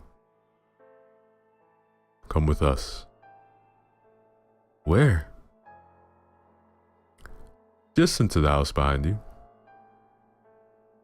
Amy mirrored his actions, startled to see that already more infected were emerging from the surrounding houses, probably drawn by the conflict. What about my daughter? You can save her, can't you?" Before Amy could try and comfort the father over his loss, John spoke. "Move over and let me see her." The kindness in his voice immediately had Amy on edge, and she looked at her companion, not understanding his actions. The man quickly stood up and moved away from the girl's body, and Amy saw John's hand tighten on the handle of his hockey stick, and she realized too late what was about to happen. Before the two could react, John raised his hockey stick and slammed down on top of the dead girl's head. The father yelled in anger and made to grab John, only for the man in question to drop his hockey stick and punch the father in the face. Before the elder man could recover, John slipped behind them, grabbed the man around his neck, dragging him inside the house. Amy stood there, stunned for a second, before quickly picking up John's discarded weapon, following the two. The man fell into what appeared to be a living room, momentarily breaking them apart. John flung his backpack off and grabbed one of the knives attached to the outside of it as he scrambled to his feet. In his anger, the father charged forward, blindly unafraid, only to be stabbed just below his bitten shoulder. Yelling in pain, the man could do nothing as John forced the knife tip out of the other side of the man's body. The father swung wildly at John's face with the other hand, but was dodged, and John pushed the man backwards to the wall. John ran forward, grabbing the knife handle again as he slammed all of his weight behind it, stabbing the tip to the wall. And John gave the handle a savage twist, jamming the knife into the wall, pinning the man in place. The father made to use the other hand to pull the blade, but John grabbed it, forcing it away. Amy, give me the other knives." He called out to the woman who stood in the doorway. Amy hesitated unwillingly to join in whatever her partner was doing. Now!" John shouted at her as he struggled with the man. Dropping the two weapons, Amy ran over to the discarded backpack, pulling out all three of the knives before handing them over. Amy watched as John took each one of them and stabbed the man in the same place on his other arm, and one through each of his legs, just above the feet, giving each another twist to hold them there. Finally satisfied with his grim work, John moved away, riding one of the upturned chairs, or taking a seat facing the man. Amy, go make sure the house is safe. Normally, Amy would have yelled at John not to order her around, but right now, she was all too happy to get the hell out of that room. The next 20 minutes, The girl searched the empty house for infected as well as barricading the outer doors and covering the windows. With nothing left to do, Amy grudgingly returned to find the man still vainly struggling to escape knives. Silently, she strode in, grabbing a stool. She walked over to a corner. As she sat down, the man finally stopped struggling, realizing it was impossible to escape. His shoulders sank and his head dropped. After a while, the man spoke. "You said you would save her, you bastard." "I did. If I hadn't done that, you would have had something far worse than death waiting for her." "When I get out of here, I'm gonna throttle you until I see the life leave your eyes." I'm afraid that you'll only get out of here after you've died."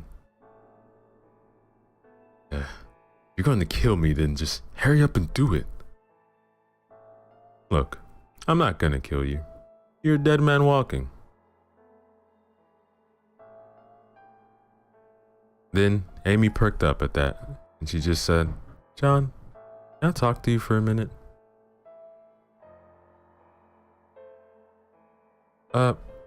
What did you mean about the bite?" "Look, bites are how the disease spread." Casting a glance at the pinned man, clearly eager to return his observation, but Amy wasn't done with John yet. "So why have you trapped that man?" An experiment, really." Amy stood to wait for John to elaborate, but he looked away, not wanting to meet Amy's eyes, as he said, "Look, I'm timing how long it takes for a bite to take over." That's stupid. I mean, you would have had to have been timing him immediately after he was, no? She didn't finish her sentence, and right then, Amy realized what had happened. Unable to stop herself, Amy spoke her thoughts. You waited for him to be bitten. You sacrificed both him and the girl just for your experiment? Yeah, I mean, why waste the perfect chance? The first slap echoed throughout the empty household. The second became more of a thud as Amy clenched her hand to a fist. John's head flew back and he staggered slightly before hitting the corridor wall. You sentenced them to death for your own gain. We could have saved them. You didn't even feel sorry, do you? Aren't you human? Amy, humanity is dead. All that is left are survivors and infected. In this new world, you looked after yourself and only yourself. Do you understand me? Amy looked at John. He had a red handprint on his left cheek, while his lip was cut from the punch. His face and body were covered in upcoming bruises from his fight with the man. Slowly, the girl asked one last question. Then why did you save me? In your new world, what possible reason was there to save me? You can't survive alone in this world. You need to sleep and need someone to watch your back.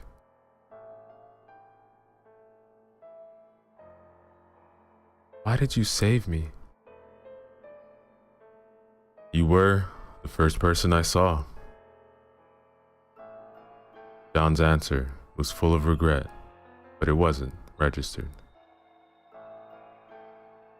Amy forcefully pulled her arm out of John's grip before walking back into the living room, sitting on her stool, looking at the captured man. John followed a few seconds after her and was tactful enough to pull his seat over to the opposite corner.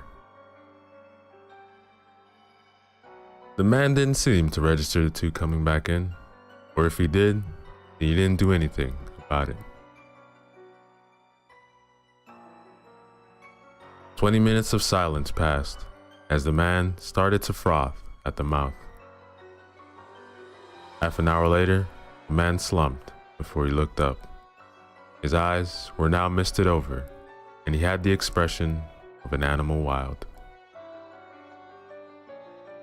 There was no recognizable trait of humanity left in him, and Amy and John both stood as Amy reached for her cricket bat.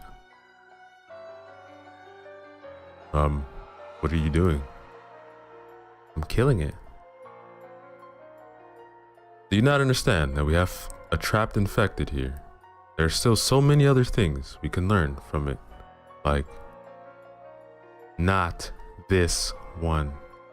You will not do anything to this poor man as long as I'm here. Tell me, why would you do this for one man you don't even know? Amy paused for a second before she answered, knowing what she said could decide if they lived or died. Because while I'm still alive, humanity lives on. The two stood motionless for a full minute while the infected grunted, growled behind them. Finally, John lowered his hockey stick. Alright, fine. Kill this one. There will be other chances, and when they come, I will kill you if you get in my way again.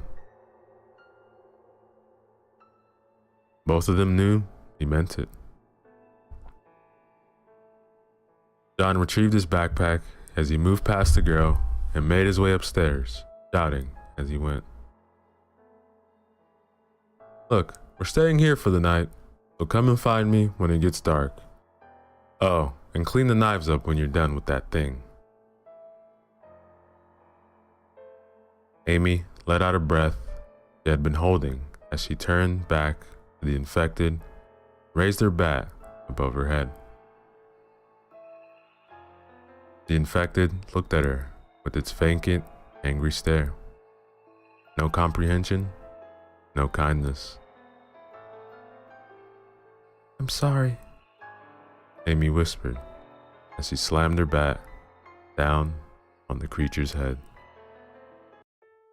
Yo, what is up everybody? Ceresco back again with another chapter from the story titled 50 Days After the Apocalypse, written by Rupert Rowlingson. Remember to use the links in the description below. Show love to the author, like, comment, and subscribe. Chapter 5. The day started like any other. Amy was woken up at 3 in the morning to take over watch duty. The next 4 hours were spent alternating between picking at the cracked dried stains covering her clothing and staring out at the infected milling in the street. John had told her a while back that the infected were nocturnal creatures, so it was no surprise to see numbers far greater than any Amy had seen since she had been dubbed. The woman reflected on the events of the past weeks. After the infected had broken into the campsite and almost killed the pair, John had taken to building thicker barricades so all but the most determined of infected would be turned away. The weeks had also forced the pair deeper into the city, out of the suburbs, and the safe, well-built houses into cheaper flats that took a lot longer to make defensible. Slowly, as dawn approached, the majority of infected crawled into the deserted houses, seeking the comforting embrace of the darkness to wait out the day. Amy found some small measure of entertainment watching the brainless things bounce off the barricaded door a few times before stumbling away. If it weren't for the atrocities she had seen the monsters commit, the girl would have found it comical. The sun began to creep over the horizon, painting the sky red, as if even the sky couldn't avoid bleeding. Stretching as she stood, Amy slowly crept over to her companion. Like normal, John was wrapped up in his sleeping bag, lying on his right side with a rolled up jumper acting as a pillow. Amy took aim before quickly jabbing two of her fingers to the sleeping man's side. John bolted upright before shooting the girl a glare as he stood and stretched. She knew it was petty, but to Amy, this one guilty pleasure was one of the few joys of her day. What followed was the usual quiet, disgusting breakfast, like usual congealed baked beans. After that, the pair broke camp, making their way out into the ghostly streets of the city. The cloudy sky painted the buildings in dark shadows that created a dark contrast with the blood-covered walls.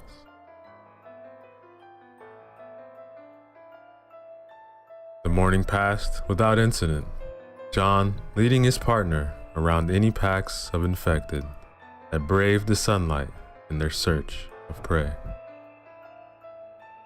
But in the afternoon, the duo stumbled into a supermarket. Out of fear for their safety, the pair had never ventured into any previous shops where an infected could be hiding around the shelves or in any aisles. This time though, hunger and dwindling surprise drove them forward.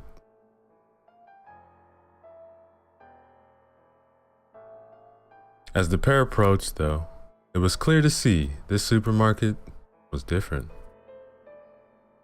Where other shops were smashed and looted, this building had been turned into a fortress. Windows were boarded up, and there were patches of barbed wire dotted around the empty car park. Then, as the pair of the companions got closer, they realized the damaged building. The boards used to barricade the windows were splintering and covered in blood, both old and fresh. In some places, boards had even been ripped clean away. In front of the supermarket, like a sickening wall, was a mass of infected corpses piled up. At the base, some still lived and writhed in a vain attempt at trying to throw off the bodies to crawl into the store. John and Amy skirted around the obstruction, heading for the front of the store, seeking a way inside. When they finally found the opening, they almost wished they hadn't. The front door had been smashed down, and surrounding the breach was a pile of bodies, both infected and survivors. John moved inside, his partner following him. Then, the smell hit them. Rot. The putrid smell was so overpowering that it forced Amy to wheel around and vomit. Unfortunately, the spittle landed on the gutted corpse of a middle-aged man, which caused the girl to retch again.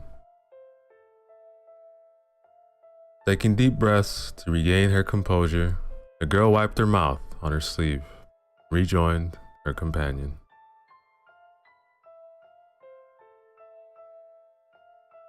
John was crouched next to one of the self-service machines, his pack resting beside him as he peered out into the all-engulfing darkness of the store.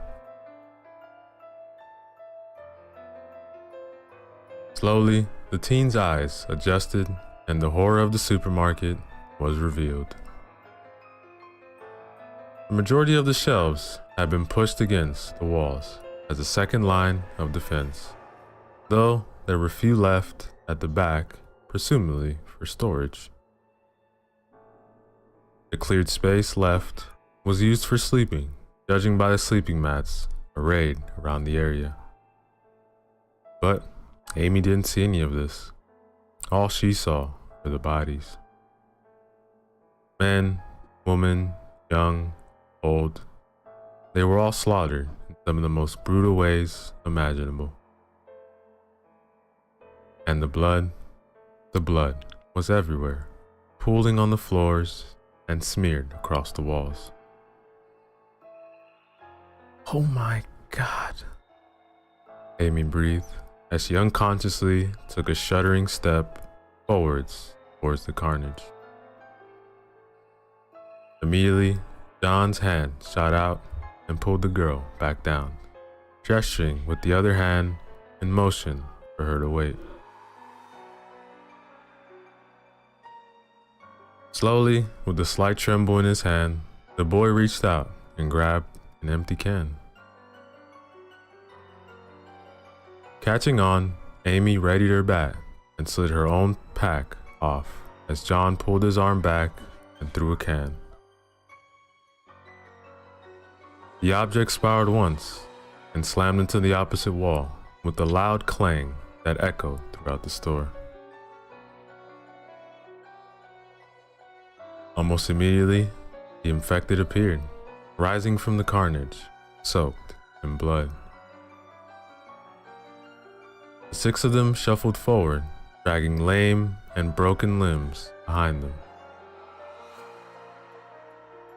Amy couldn't help but observe how badly maimed the creatures were, more evidence of just how hard the fight here had been. Then, John moved. Hockey stick clove through the air, striking down on the closest infected in seconds. The others turned their snarling faces towards the pair, as if angered by the ambush. John didn't even flinch at the sight as he slammed the head with a hockey stick through the teeth of the next infected before braining it on the next blow. Amy leapt into action herself, killing an infected with one swing. The next infected came at her arms, raised, but as the girl brought her bat back to swing, the creature leapt forward, crashing into her. The 2 of them fell on the floor, a mass of flailing limbs in the madness. But Amy managed to jam her weapon between the monster's gaping jaw. The pair of them rolled along the floor, limbs flying around aimlessly in a struggle to gain the upper hand. Finally, the infected managed to pin Amy's hands to her side as it spat out the cricket bat.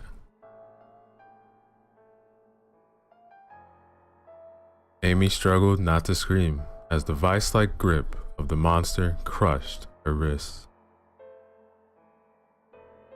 Before the infected could finish her off, John appeared swinging his hockey stick like a baseball bat into the thing's head, sending it flying.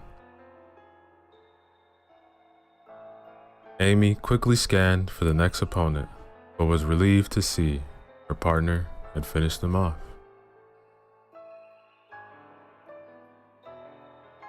Letting out a sigh, the girl allowed her head to sink back onto the floor, not caring about the blood more. There was a thump as John collapsed next to her, panting. The 2 of them sat in relative silence, their heavy breathing echoing around the desolate building. Then, after a few minutes, John stood up and offered the girl a hand, as with a slight smile, said, Come on, you don't want to get your clothes dirty. Amy wasn't sure if it was just sheer stupidity of the statement or the fact that she had once again narrowly escaped death, but she couldn't help herself as she burst out laughing.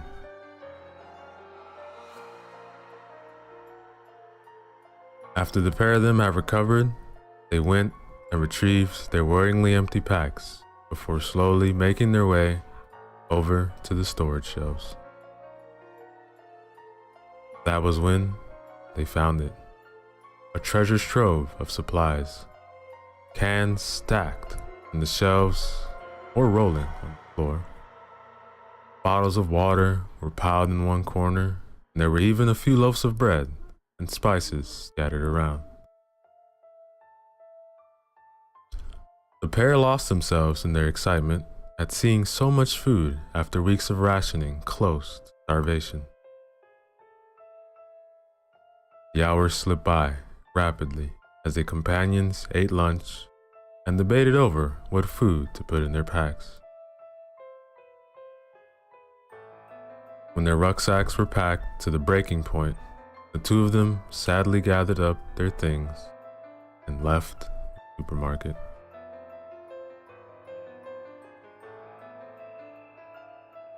The pair emerged, and immediately they realized their mistake. The road was lit in the dying light of dusk, and the first stars could already be seen in the sky. But the worrying things were that the number of infected stumbling around had tripled since earlier that day. What was worse is that every misty deadeye immediately fixed on the adolescents. "Come on!" John yelled, no longer caring about stealth, and the man ran forwards as all the infected in the street began to close on the pair. Amy chased after her companion as a wall of bodies formed between them and the block of flats on the opposite side of the street. John yelled in anger as he jumped to the fray. Amy followed, swinging her bat wildly at head height, not caring what she hit. She lost track of time, caught in the rush of the fight for survival, a savage grin plastered on her face. Dodging, swinging, sidestepping, Amy lost count of how many times she narrowly avoided death by her hair's breadth, and she danced out of reach at the gnashing teeth, grasping arms. Suddenly, her companion appeared at her side, bleeding from several cuts, and his left arm hung lamely at his side. "All right, get ready to run," John yelled, as in one fluid movement, he slid his pack down, working arm, and flung it onto the masked infected in front. The monsters were forced back at the heavy bag punched in its way through its free space behind. Amy didn't need any prompting as she sprinted through the quickly closing gap and into the closest building. John followed hot on her heels, scoping up the pack as he passed.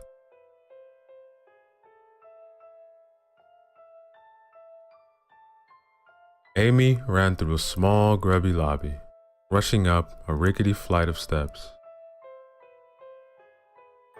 Reaching the top, the girl was greeted by an infected. Reacting instantly, Amy made to swing her bat around. Almost immediately, there was an intense pain in her arms as her weapon slammed to the wall. The creature at the top of the stairs took its chance, lurching at the girl before she could recover. Suddenly, a hockey stick appeared at Amy's side, slamming her to the wall. The girl let out a gasp of pain.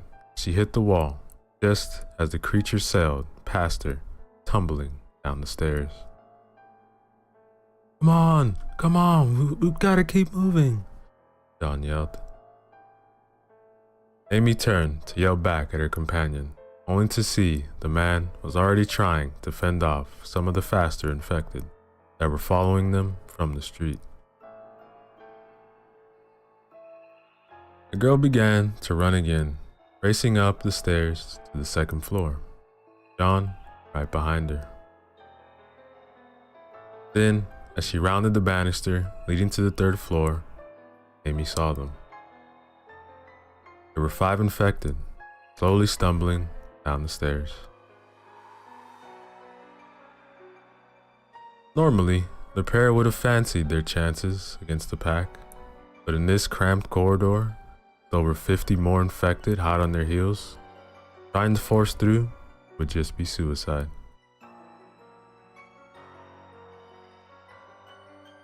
John let out an angry growl as he turned the corner to find a corridor came to an abrupt end. There was no window to break through, only one heavy door on the right wall. Running up to it, the man gave a few desperate pulls of the handle before giving up, casting his bag to one side. Amy, hold him off, John yelled. Amy, and he began to slam his lame shoulder against the door in an effort to break through. Spinning around and raising her weapon in defense, Amy stared at the corner, a mere 2 meters away, waiting for the infected. He didn't have to wait long. Their hands came into view first. Blackened in dry blood, they grabbed and clawed around the corner. Then came the rest of the body. The girl studied each of them as they came, taking in everything. Their clouded eyes, their barred teeth, their gaping, slowly bleeding wounds. Everything. Slowly, the wall of infected advanced, their arms outstretched, beckoning to her, as if to embrace her as she died. Amy shouted in rage as she launched herself into the monsters once more, losing herself in the fight for survival. Her bat seemed to blur with speed as she whipped it about, dealing a death blow with every swing, each hit punctuated by a dull slam from behind her. Amy fought as hard and ferociously as she could, but it was no avail. Slowly, she was forced back as a wave after wave of infected attacked her, piling over one another and trampling the corpses of their former comrades underfoot. There was a sudden splintering sound as at last the door's locks broke and the door swung in. Immediately, John appeared beside the girl, grasping his hockey stick, all halfway up. With one swing, the man knocked the front line of monsters back, clearing some space. Acting quickly, the pair of survivors rushed inside the room, once again grabbing John's ditched pack before slamming the door behind them, as they threw all their weight behind it in a vain attempt to keep the infected out. Clawing hands suddenly broke through the woodwork as the door began to crumble under the force of the assault. The bedroom, John said, before he bared his teeth and bit down on the closest infected hand. Annoyingly rather, and pulling back, the hand began to struggle even harder, with efforts to grab the man. With a shared nod, the pair abandoned the door, running inside the main bedroom. As John closed the door behind them, Amy toppled the wardrobe behind it to act as a small barricade. Taking advantage of the small respite, Amy doubled over, breathing heavily, only now realizing how close to collapsing she was.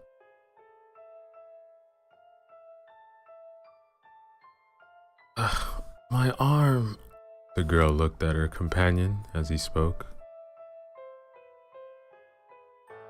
John was sitting on the bed, holding his lame arm out towards her. When Amy didn't make a move, he elaborated, I think it's just dislocated. Look, I need you to force it back into the socket where the swelling starts. It was only then that the girl realized just how badly hurt John got clearing the way. Cuts covered his body, and his t-shirt was little more than shreds now, though thankfully there were no visible bite marks. Possibly most worrying, other than the shoulder, was a deep cut about an inch above his left eye. Already the blood pouring from it had made the eye below unusable. Stepping forwards, Amy gently took the man's arm, then she tightened her grip and pulled the limb towards her. John quickly grabbed the bed with his working hand to hold his position. When she could pull no further, the girl reversed her hold and pushed the arm towards her companion's torso.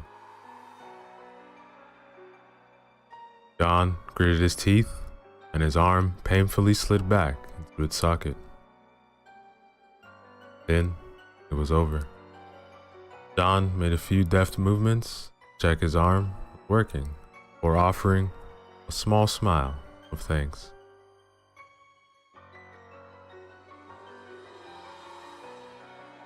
The peaceful moment was shattered as the door began to shudder as the infected began to slam against the final barrier between them and their prey.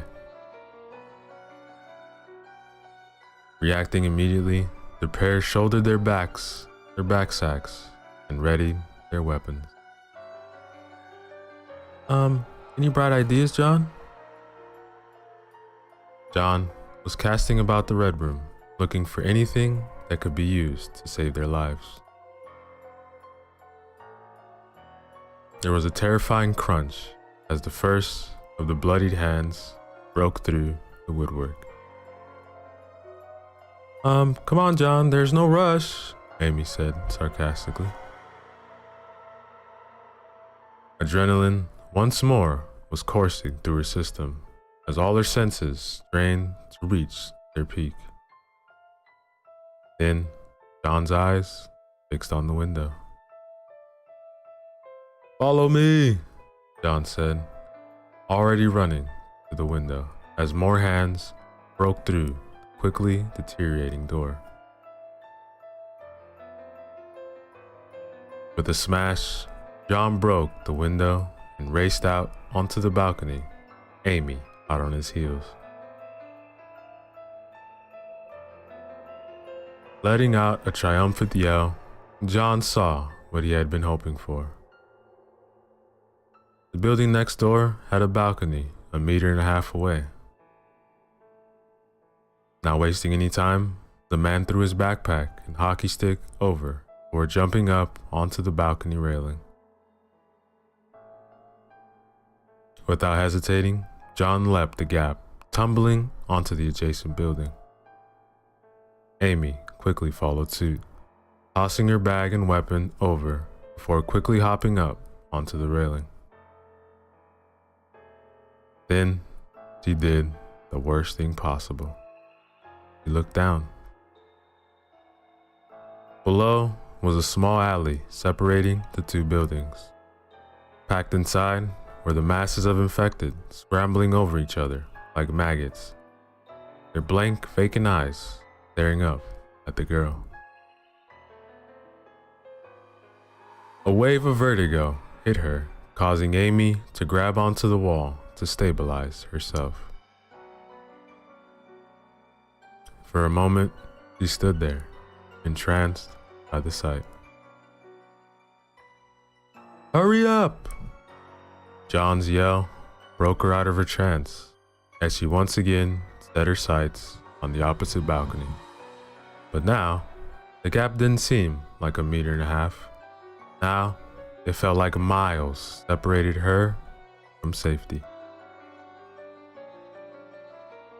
Amy took one last steadying breath as she bent her knees.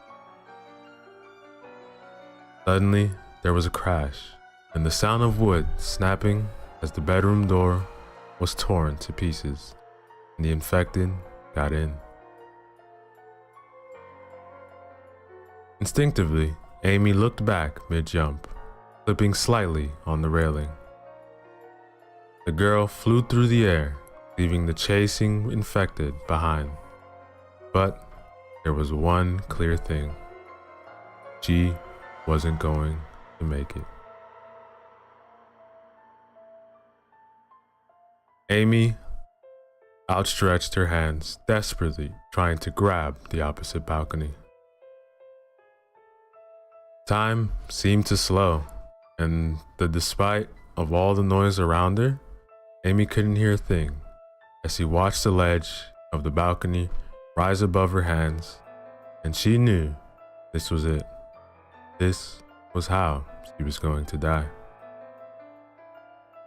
Then, a hand wrapped around her outstretched wrist, bringing her descent to a bone-jarring stop. Time sped up again as noise returned to her world. Amy hung there like a puppet, with all but one of its strings cut. Her feet hung just out of reach of the infected below, as they snarled at her angry. Their prey was so close, yet out of reach.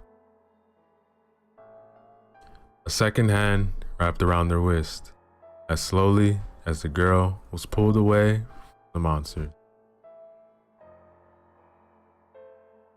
Looking up, Amy could see John's face contorted with the effort of pulling his companion up.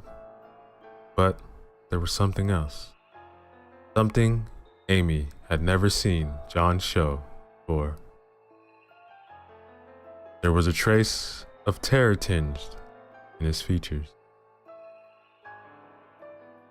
Before she could think about it anymore, the girl was pulled up over the side of the balcony, collapsing on the floor in a heap with their savior.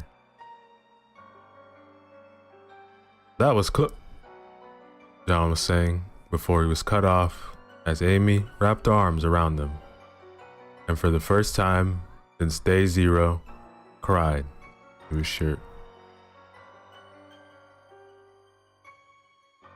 John sat there stunned for a moment before his features softened and he slowly slid his hands behind, hugging the girl back. Amy didn't cry for long as she quickly reined in her emotions. With a slight movement, she indicated she was ready to move, and the two survivors separated and gathered their things.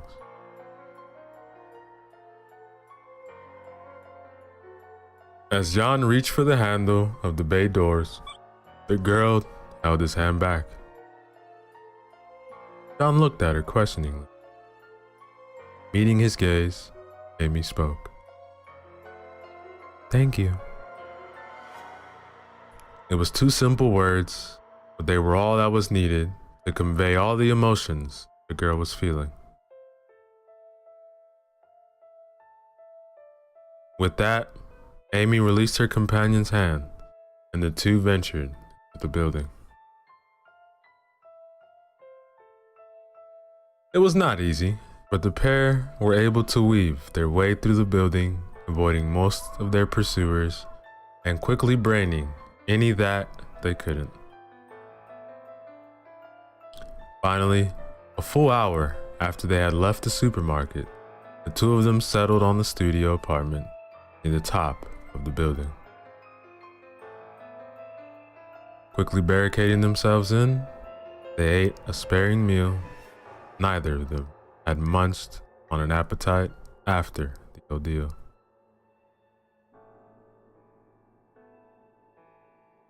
Amy jumped out of her skin at every little noise, panic close to driving her insane. Quietly crawling over to a wall with the view of the barricaded door, the girl, as she propped with her back against the wall, her legs curled up and back clutched tightly in her hands.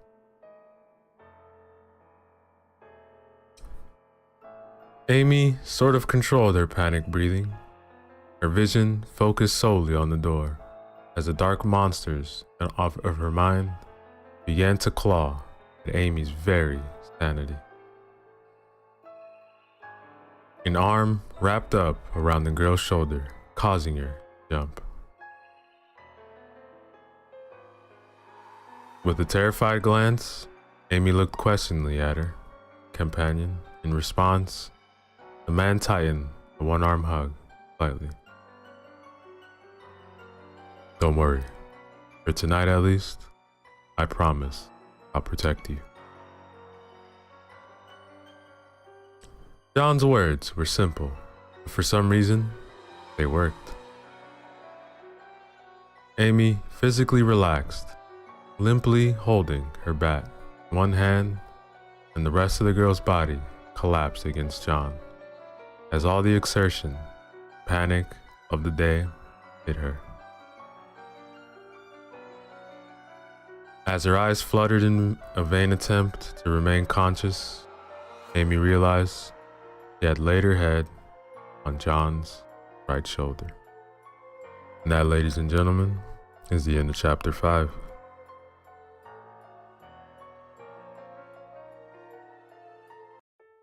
Yo, what is up, everybody? Ceresco back again with another chapter from our zombie story titled 50 Days After the Apocalypse, written by Rupert Rowlingson. Hopefully you guys have been enjoying the previous chapters. Remember to show love to the author with the links in the description. Like, comment, and subscribe. Chapter 6, Other Survivors. Amy slowly drifted awake, her eyes fluttering open, and she took in her surroundings. She was sat in the same position she had been in last night. Her hockey stick lay between her legs, where she had dropped it when at some point in the night she had fallen asleep. There was a slight movement beneath her head. Immediately returning to consciousness, Amy bolted upright, quickly looking sideways to see what had moved. On her left sat John, apparently deep in sleep. Quickly, Amy realized that she must have fallen asleep on the man. This was embarrassingly confirmed by a small patch of drool where her head would have been.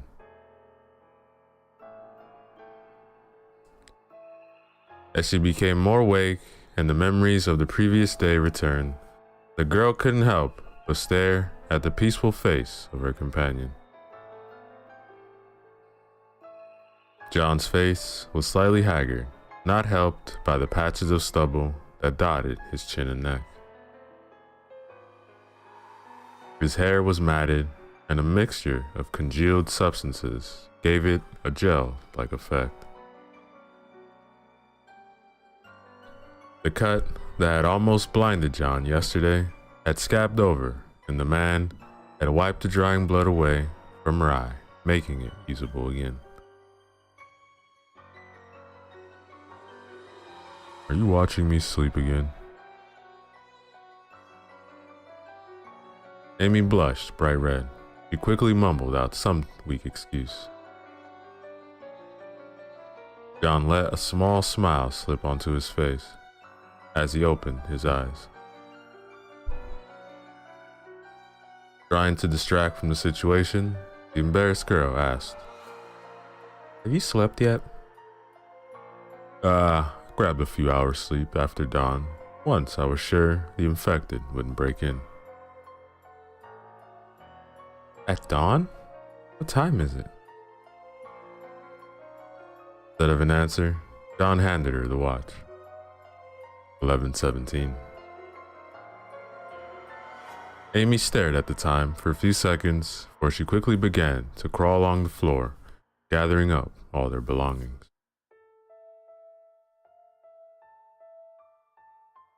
"What are you doing?" "Well, we have to get moving.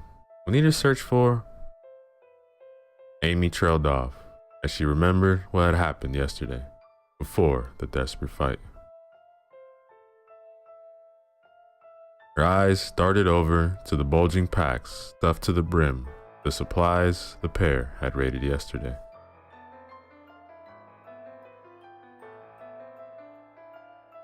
Physically relaxing, Amy slowly got to her feet and stretched, working out the kinks from sitting stock still all night. John made to follow her, but as soon as he stretched, his left shoulder flared with pain, and his right hand immediately shot to it.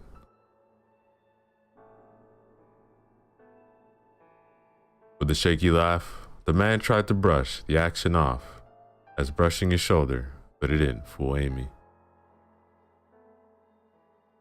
The girl stomped over to him, moving his hand away and ignoring his protests, as she ripped open his destroyed t-shirt to look at the injury. She gasped when she saw it. John's left shoulder was extremely swollen and was already colored purple with bruising, probably from breaking down the door. Swatting his hands away, the girl pulled the scraps of clothing off the man. Close to half of John's body was covered in bruising, and a particularly bad patch over his right ribs suggested a broken bone, too. "John, we need to get you to..." "What, huh? To a hospital?" "Don't be an idiot. I'm fine." And with that, the man stormed over to his pack, rooting through it to pull out his spare t-shirt. However, as he made to put it on, John found that he couldn't lift his arm any higher than shoulder height.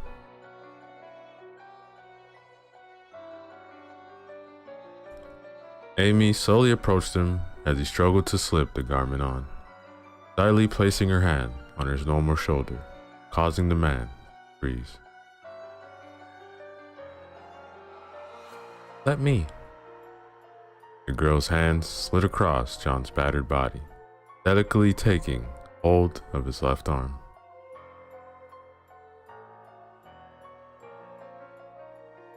Ever so slowly, Amy guided his arm through the sleeve, smiling sadly as John winced. Then, the man's hand slid out of the sleeve, but the woman didn't move away. The two of them suddenly realized how close they were. Mere centimeters separated their heads as both of them stared at each other. Amy began to move forwards, closing the distance. There was a sudden bang as an infected knocked into the door, as it stumbled into the door as it patrolled the corridor. The teenagers quickly separated, the light tinge of red decorating both of their features. John coughed as he looked back at his companion. "We should probably get out of here. Find a safer place to set up camp." He quickly moved over to the abandoned pile of items and began to pack them.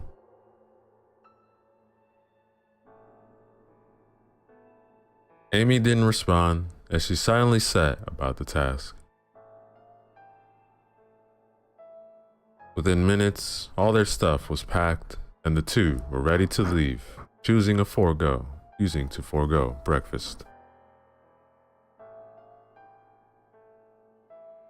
Quietly as they could, the two of them unbarricaded the door and set off to the body of the building and out to the bloody streets still littered with the infected corpses.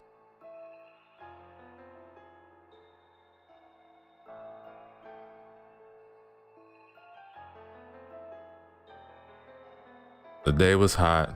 The sun scorched the blood-caked ground, producing a putrid smell that lingered in the air. Every now and then, a breeze would blow through the streets, offering a brief moment of respite in the stifling weather.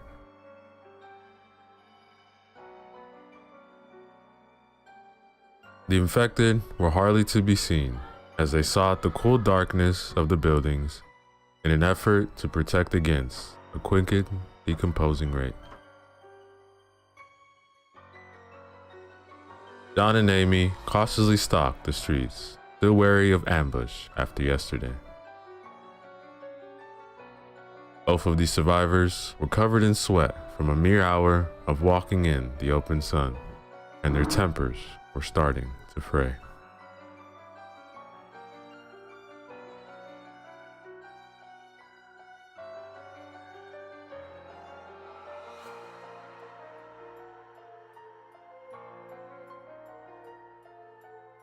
That was when a scream of pain and terror echoed down the street. Amy took a step in the direction of the scream before she remembered the last time this had happened. She remembered Andrew Roberts and his daughter. She remembered the cruel way her partner had let him die in an attempt to further his understanding of the infected.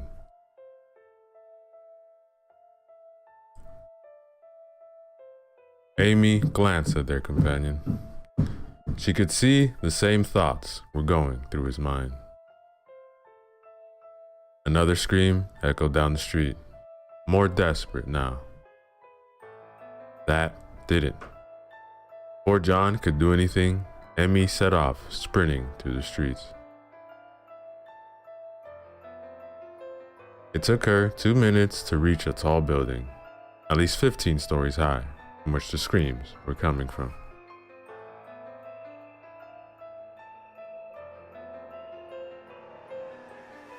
In front of the building, Amy could see a group of possibly a dozen infected crowding around an open doorway.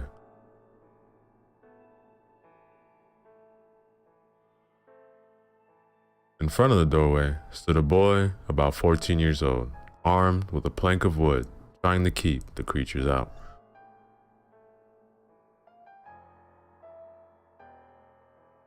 Despite everything she'd learned since the horror began, Amy charged straight at the group.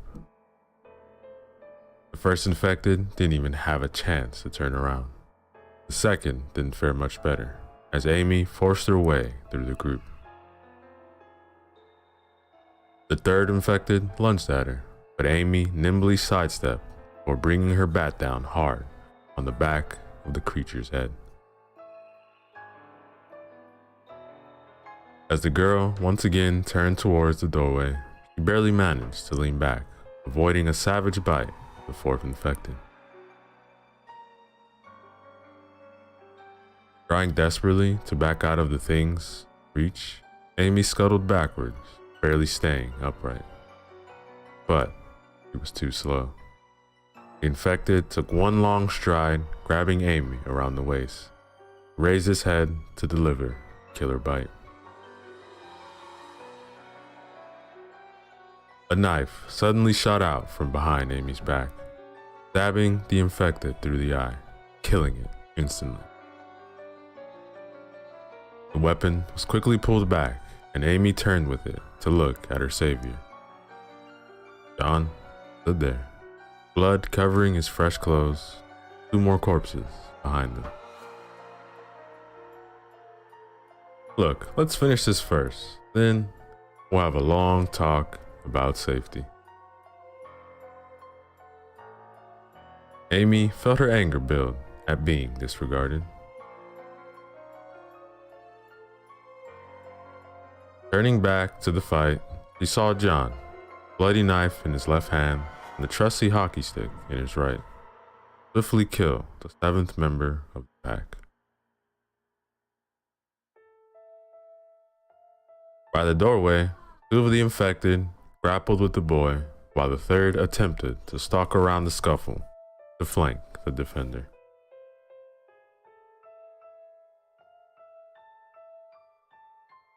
Another echo screamed out the doorway.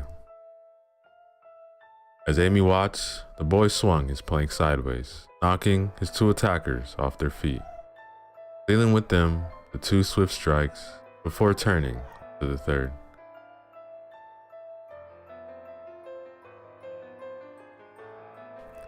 To the girl's right, John jumped backwards, dodging a vicious swipe of a clawed hand before using his longer reach to slam his hockey stick to the monster's temple.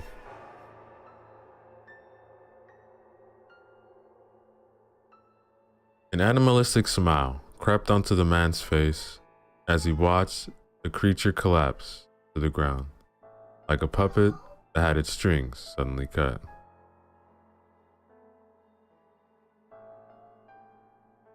Amy strode up to the last of the infected, tightly gripping her bat in both hands. Then, in one large swing, she released all of her anger. The creature fell to the ground, head caved in.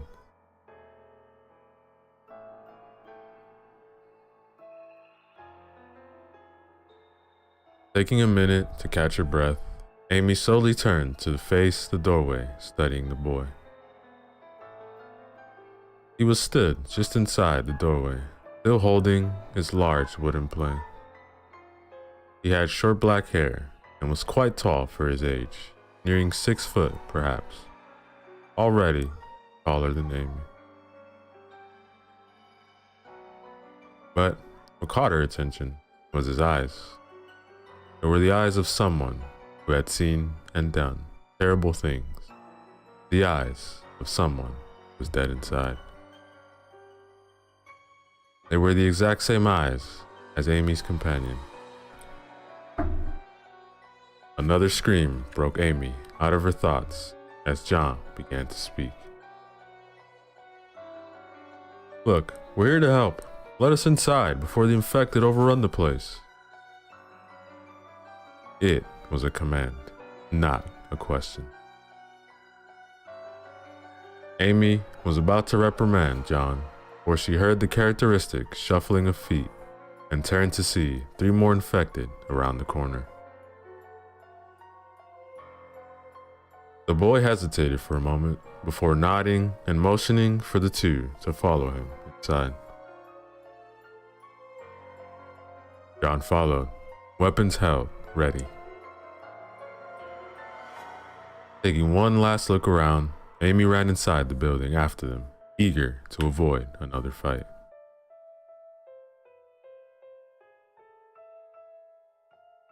The group had been walking through the dimly lit offices for about 5 minutes. The strange boy silently leading, with Amy and John following a few footsteps behind. As another scream from further above died away, John started to talk to Amy, quietly so the boy could not hear them. "That was foolish. Not only did you run towards a place you knew infected would be, you also charged into a large group. Almost got yourself killed. Were you even thinking?" Although he was whispering, it was clear how angry John was, and Amy refused to back down. "I was thinking. Then tell me, what thought could have possibly led you to be so stupid?" The girl got angry. She knew John was right. She knew she had risked both their lives to save someone they had never met. But there was no way she was going to let him call her stupid. "Look, I feared the devil behind me far more than the monsters in front." A pained look crossed the man's face before his usual mask went up. Then, just as John was about to respond, the boy opened the door to the office from which the screaming was coming from. The office was relatively empty, except for a few scattered papers and the door to the adjoining office. Next to the wall was a small oak desk that in the old world would have been very expensive. Now though, it was just a useful piece of furniture for an unnamed boy to use as a barricade.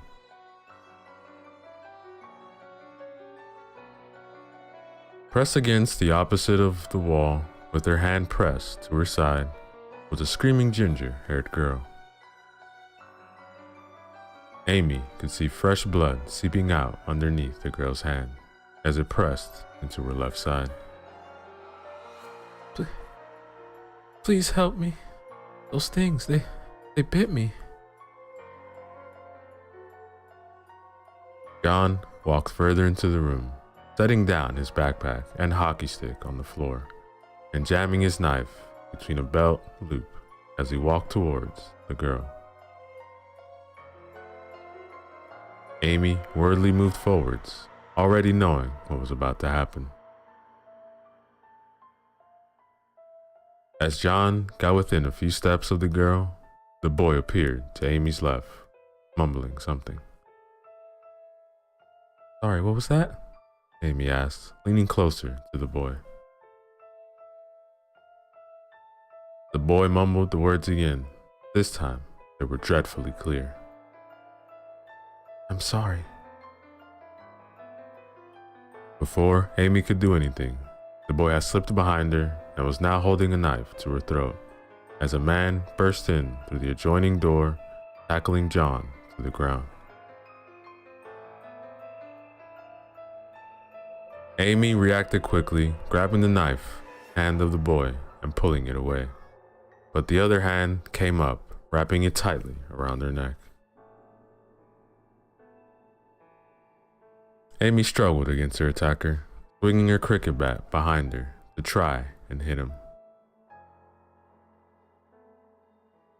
When that failed, she dropped the bat and began to claw at the hand with her nails, carving bloody cuts to the limb. Coughing from lack of air as the world began to dim around her, Amy tried one last thing. With all her remaining strength, Amy swung her foot backwards, aiming for between the boy's legs. Bullseye. The boy released her with a yell of pain, collapsing to his knees.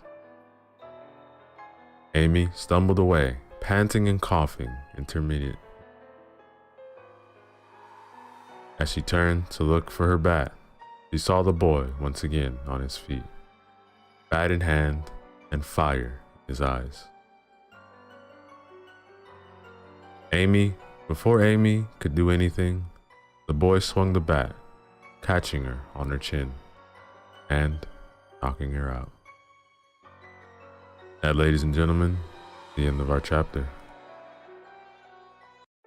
Yo, what is up everybody? Ceresco back again with another chapter from the story titled 50 Days After the Apocalypse, written by Ruber Rollingson. Remember to use the links in the description below. Show love to the author, like, comment, and subscribe. Chapter 4. The next morning was spent in a tense silence, the actions of the previous day weighing heavily on both of the companions' minds. After quickly eating breakfast, the two of them packed up their sleeping bags, unbarricaded the door, and made to leave. All of them, same silence. The duo walked down the stairs, and John set about removing the second barricade on the front door. As she stood in the hallway, waiting, Amy could only help but look over at the man's crumpled body. It remained unchanged from the sad position it had fallen in yesterday after she had removed John's knives. Pausing for a moment on the stairs, Amy came to a decision. Hold on a minute. John froze, hand on the door handle, casting about for a sign of danger. But instead of a raving infected, he saw his companion crouched over the older man's body. What are you doing? Amy ignored him as she began to dig through the man's pockets. After several seconds of searching, the girl made a quiet triumph noise as she pulled out a small leather wallet. You're robbing him? Again, John was ignored as Amy opened the wallet, took out a small laminated card. After staring at it for a moment, she gave a little nod of confirmation before standing up and storming over to John and shoving the item in his face. Read it. John was tempted to push it away, but the look on her face told him this was not a point to argue over. Quickly scanning it, he began to read out what was written on the card. Roberts, Mr. Andrew, September 11th, 1975. Why am I reading a driver's license? Remember his name. After what you did to him, it's the least you can do. It's the only thing I'll do, John countered as he opened the door and the two of them began that day's perilous trek. In the days to come, a disturbing pattern was created. Each day was in itself unique and yet eerily similar. For Amy, the day would start in the middle of the night as she was awoken for guard duty. At roughly 7 in the morning, she would wake her companion with a sharp prod. What followed would be a silent cold breakfast, usually a can of food John had stored in his rucksack. Though, on their 8th day, they did treat themselves with stale bread they had found the day before. Food was a constant worry. Despite their best efforts at rationing within a week, the two were forced to scavenge for supplies during the day. After breakfast, they would break camp and set off into the streets, looking for food and a new place to stay. In the beginning, Amy would tell herself at the start of the day that she would look for survivors. This ambition was quickly crushed when John told her that to have survived this long, the survivors would be as twisted as he was. The day's length would vary from day to day based on how quickly they found shelter and how low the food supply was. In terms of shelter, the building needed to have at least 2 stories and a lot of space. Unfortunately, as the two companions spiraled into the center of the city in search of food, the ideal shelter became limited. As such, the days became longer, though the pair of them made sure to be in the shelter at least 2 hours before dusk.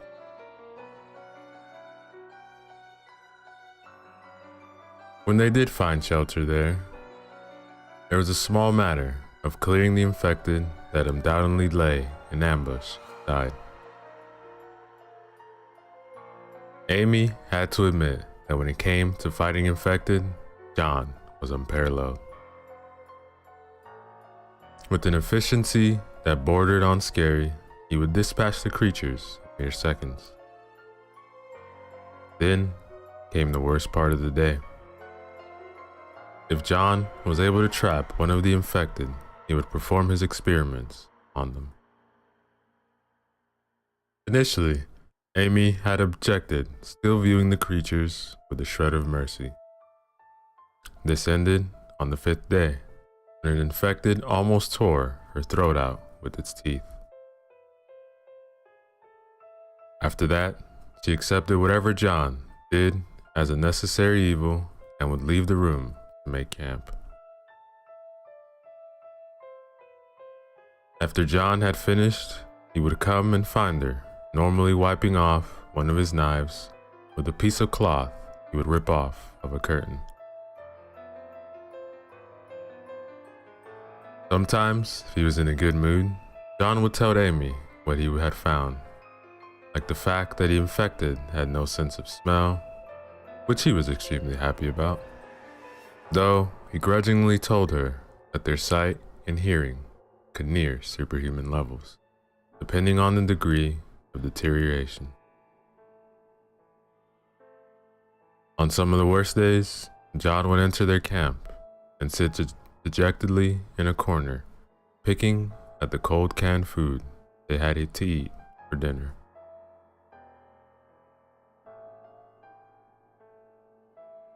As the days wore on and the situation became bleaker, John wouldn't stop his experiments till he had killed the infected, leaving its body as a bloody, unrecognizable mess of limbs.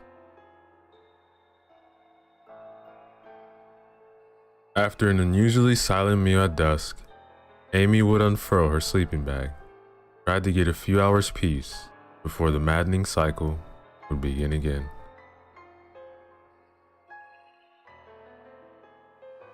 Though Amy would never admit it, even to herself, a bond slowly formed between her and John. It could not be called a friendship after all. Most of their interactions were far from friendly.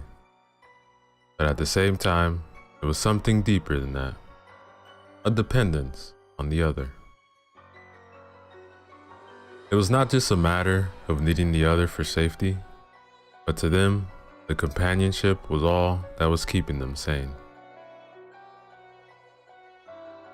This new world, filled with monsters, this one bond between them was the only shred of normality they were to encounter for a very long time.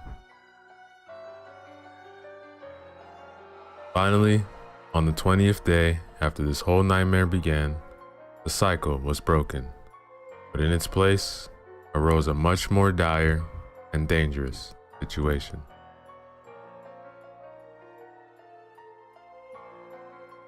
Amy was jolted awake as a hand clamped over her mouth. In a blind panic and half asleep, the girl's left hand began clawing at the dark figure that hovered over her, while her right shot out, searching for her bat. Slowly, the figure bent down and whispered in Amy's ear. "Stop it. Look, the infected have broken the front door down. We need to hide, now." Amy bolted upright, barely avoiding headbutting John in the process. Her eyes darted around the room, looking for any sign of danger as her companion slowly crept over to the doorway.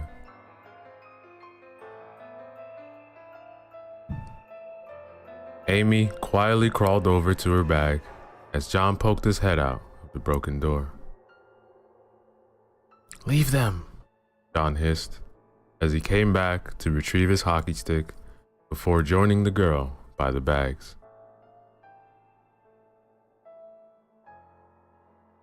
Moving silently, the man pulled out one of his knives, shoving it into his partner's left hand before grabbing another for himself. Without another word, John moved away towards the door, Amy following nervously behind them.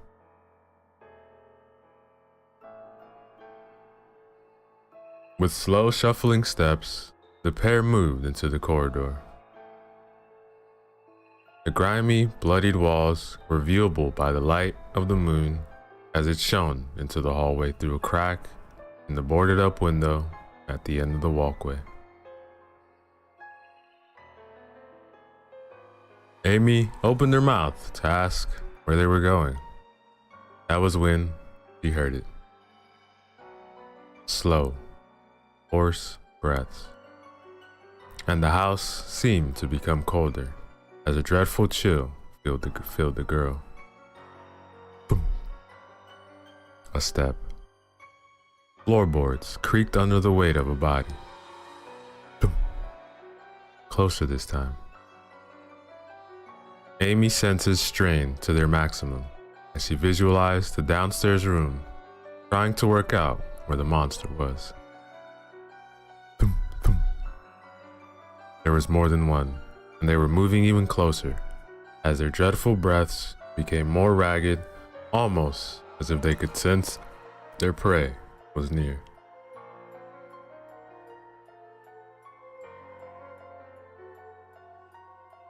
A small tug of her t-shirt made Amy jolt, focusing her attention on her partner as she silently motioned to the master bedroom. As quietly as possible, the pair moved, knowing their lives depended on them, making no noise. John reached the door first, pausing a moment to look over the solid oak door, checking it for cracks. Satisfied with the results of his inspection, the man gave a small affirmative nod as his knife hand snaked out lightly, pushing the slightly ajar door.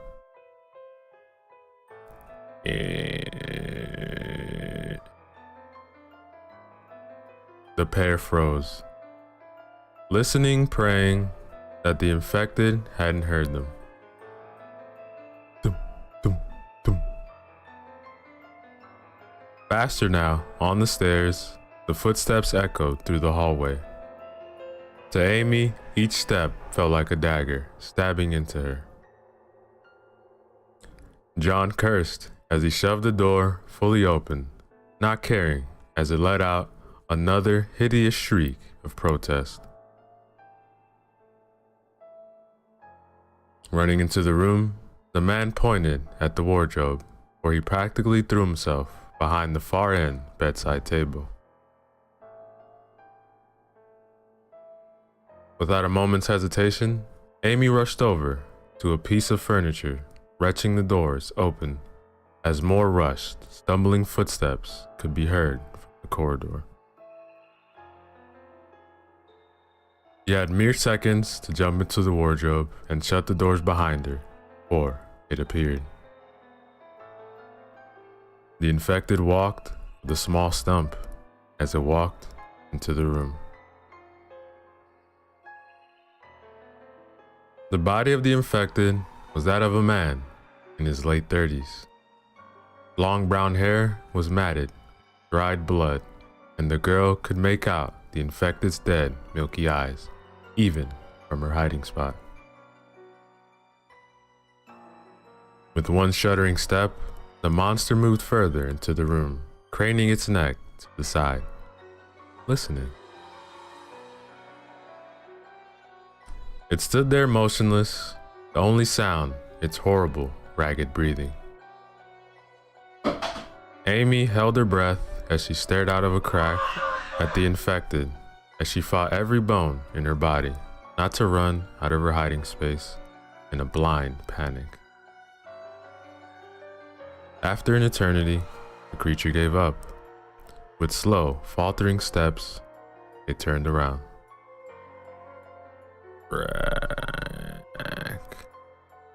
Without meaning, to Amy, had knocked the door to the wardrobe. Could only watch in horror as it swung open. The infected's head snapped around its cold eyes, fixing on the wardrobe. Boom, boom. Slowly, ever so slowly, the creature moved towards the piece of furniture. Amy pressed herself against the backboard of the closet, relying on the darkness to hide her. it didn't matter. The infected came closer and closer, its head still held at the horrible angle it had slightly opened, preparation to bite. The girl could only watch as the monster crept closer to her. Closer and closer with each step, more of the creature was revealed. Amy could see every single tear in its clothes, every speck of spattered blood, and worst of all, those sharp, razor-like teeth that would soon be slicing through her flesh. Thump, thump. Then, it happened. The survivor and the infected's eyes met. In that instant, time seemed to just stop, as what little gap remained suddenly felt a lot smaller. Suddenly, the creature's face twisted into a snarl, and it lurched forward with surprising speed. Amy knew what she had to do. She knew she had to raise the knife in her left hand and defend herself. But she didn't. She couldn't. For in that single moment, the fear overwhelmed her, and Amy froze. It was all the infected needed. With uncharacteristic speed, the monster rushed onwards, arms extended, and its fingers mere inches away from the terrified girl. All of a sudden, John appeared, bursting forth from his hiding space and barreling into the infected, knocking it against the wall, a loud crash. Almost immediately, a second infected appeared in the doorway, attracted by the noise, the conflict. Snapping back to her senses, Amy charged forward, past John as he grappled with the first infected, swinging her bat as she moved, dealing the new infected a hard blow to the head. As the creature fell, a third appeared to take its place. The girl thrust her arms forward, stabbing the infected through the chest, but the monster continued on, unperturbed, as it swung its arm at Amy, its claw-like fingers racking the survivor's side, drawing blood. Quickly backing away, the girl swung her bat wildly in an attempt to gain space. Behind her, John was pushed back by the original infected as he struggled to stay upright, the man's legs connected with the bed, causing him to collapse onto it, losing his knife process. The monster dived forwards, eager to capitalize on its advantage, but John was quicker. In the blink of an eye, man raised his legs and booted the infected in the face. The creature wheeled backwards, blood pouring from a clearly broken nose before it could recover. And John was on his feet with one huge two-handed swing of his hockey stick. The creature was dead. The feral joy brought on by his kill was abruptly halted as Amy collided with him, causing both of them to end up sprawled on the floor.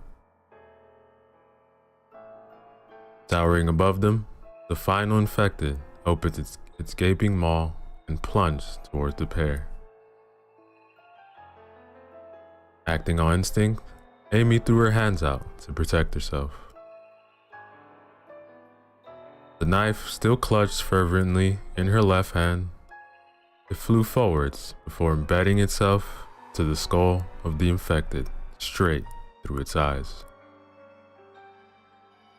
The monster convulsed several times before becoming limp, held up only by the knife. With one last surge of effort, the girl pushed the body to one side, before allowing it to fall on the floor. Boom. Now, ladies and gentlemen, yo, what is up, everybody? Ceresco back again. Another chapter from our zombie story titled 50 Days After the Apocalypse, written by Rupert Rollingson. Remember to check out the links in the description, show love to the author, like, comment, and subscribe. Chapter 7. Amy moaned as she regained consciousness. The pounding on her head deafened her to any surrounding noise. The girl made to move her hands to her head, only to discover they were bound by a coarse rope. Slowly, Amy opened her eyes. For a moment, she was blinded by a source of light. Blinking a couple times, her sight came back, and the girl took stock of her surroundings. She was laying flat on her back, hands and legs tied. The room she was in appeared to have been an office similar to the one she had been ambushed in, the only source of light coming from the cracks in boards covering the windows.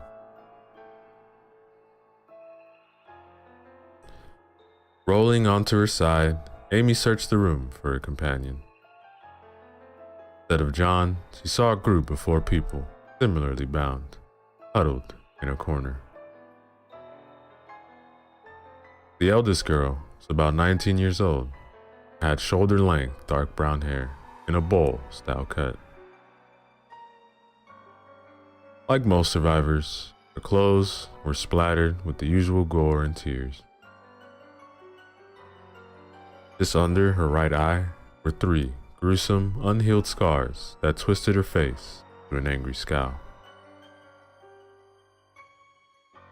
Hidden slightly behind her were 2 children, twins, probably 5 years old. A boy and a girl. They looked similar to the eldest girl, suggesting they were related. The last girl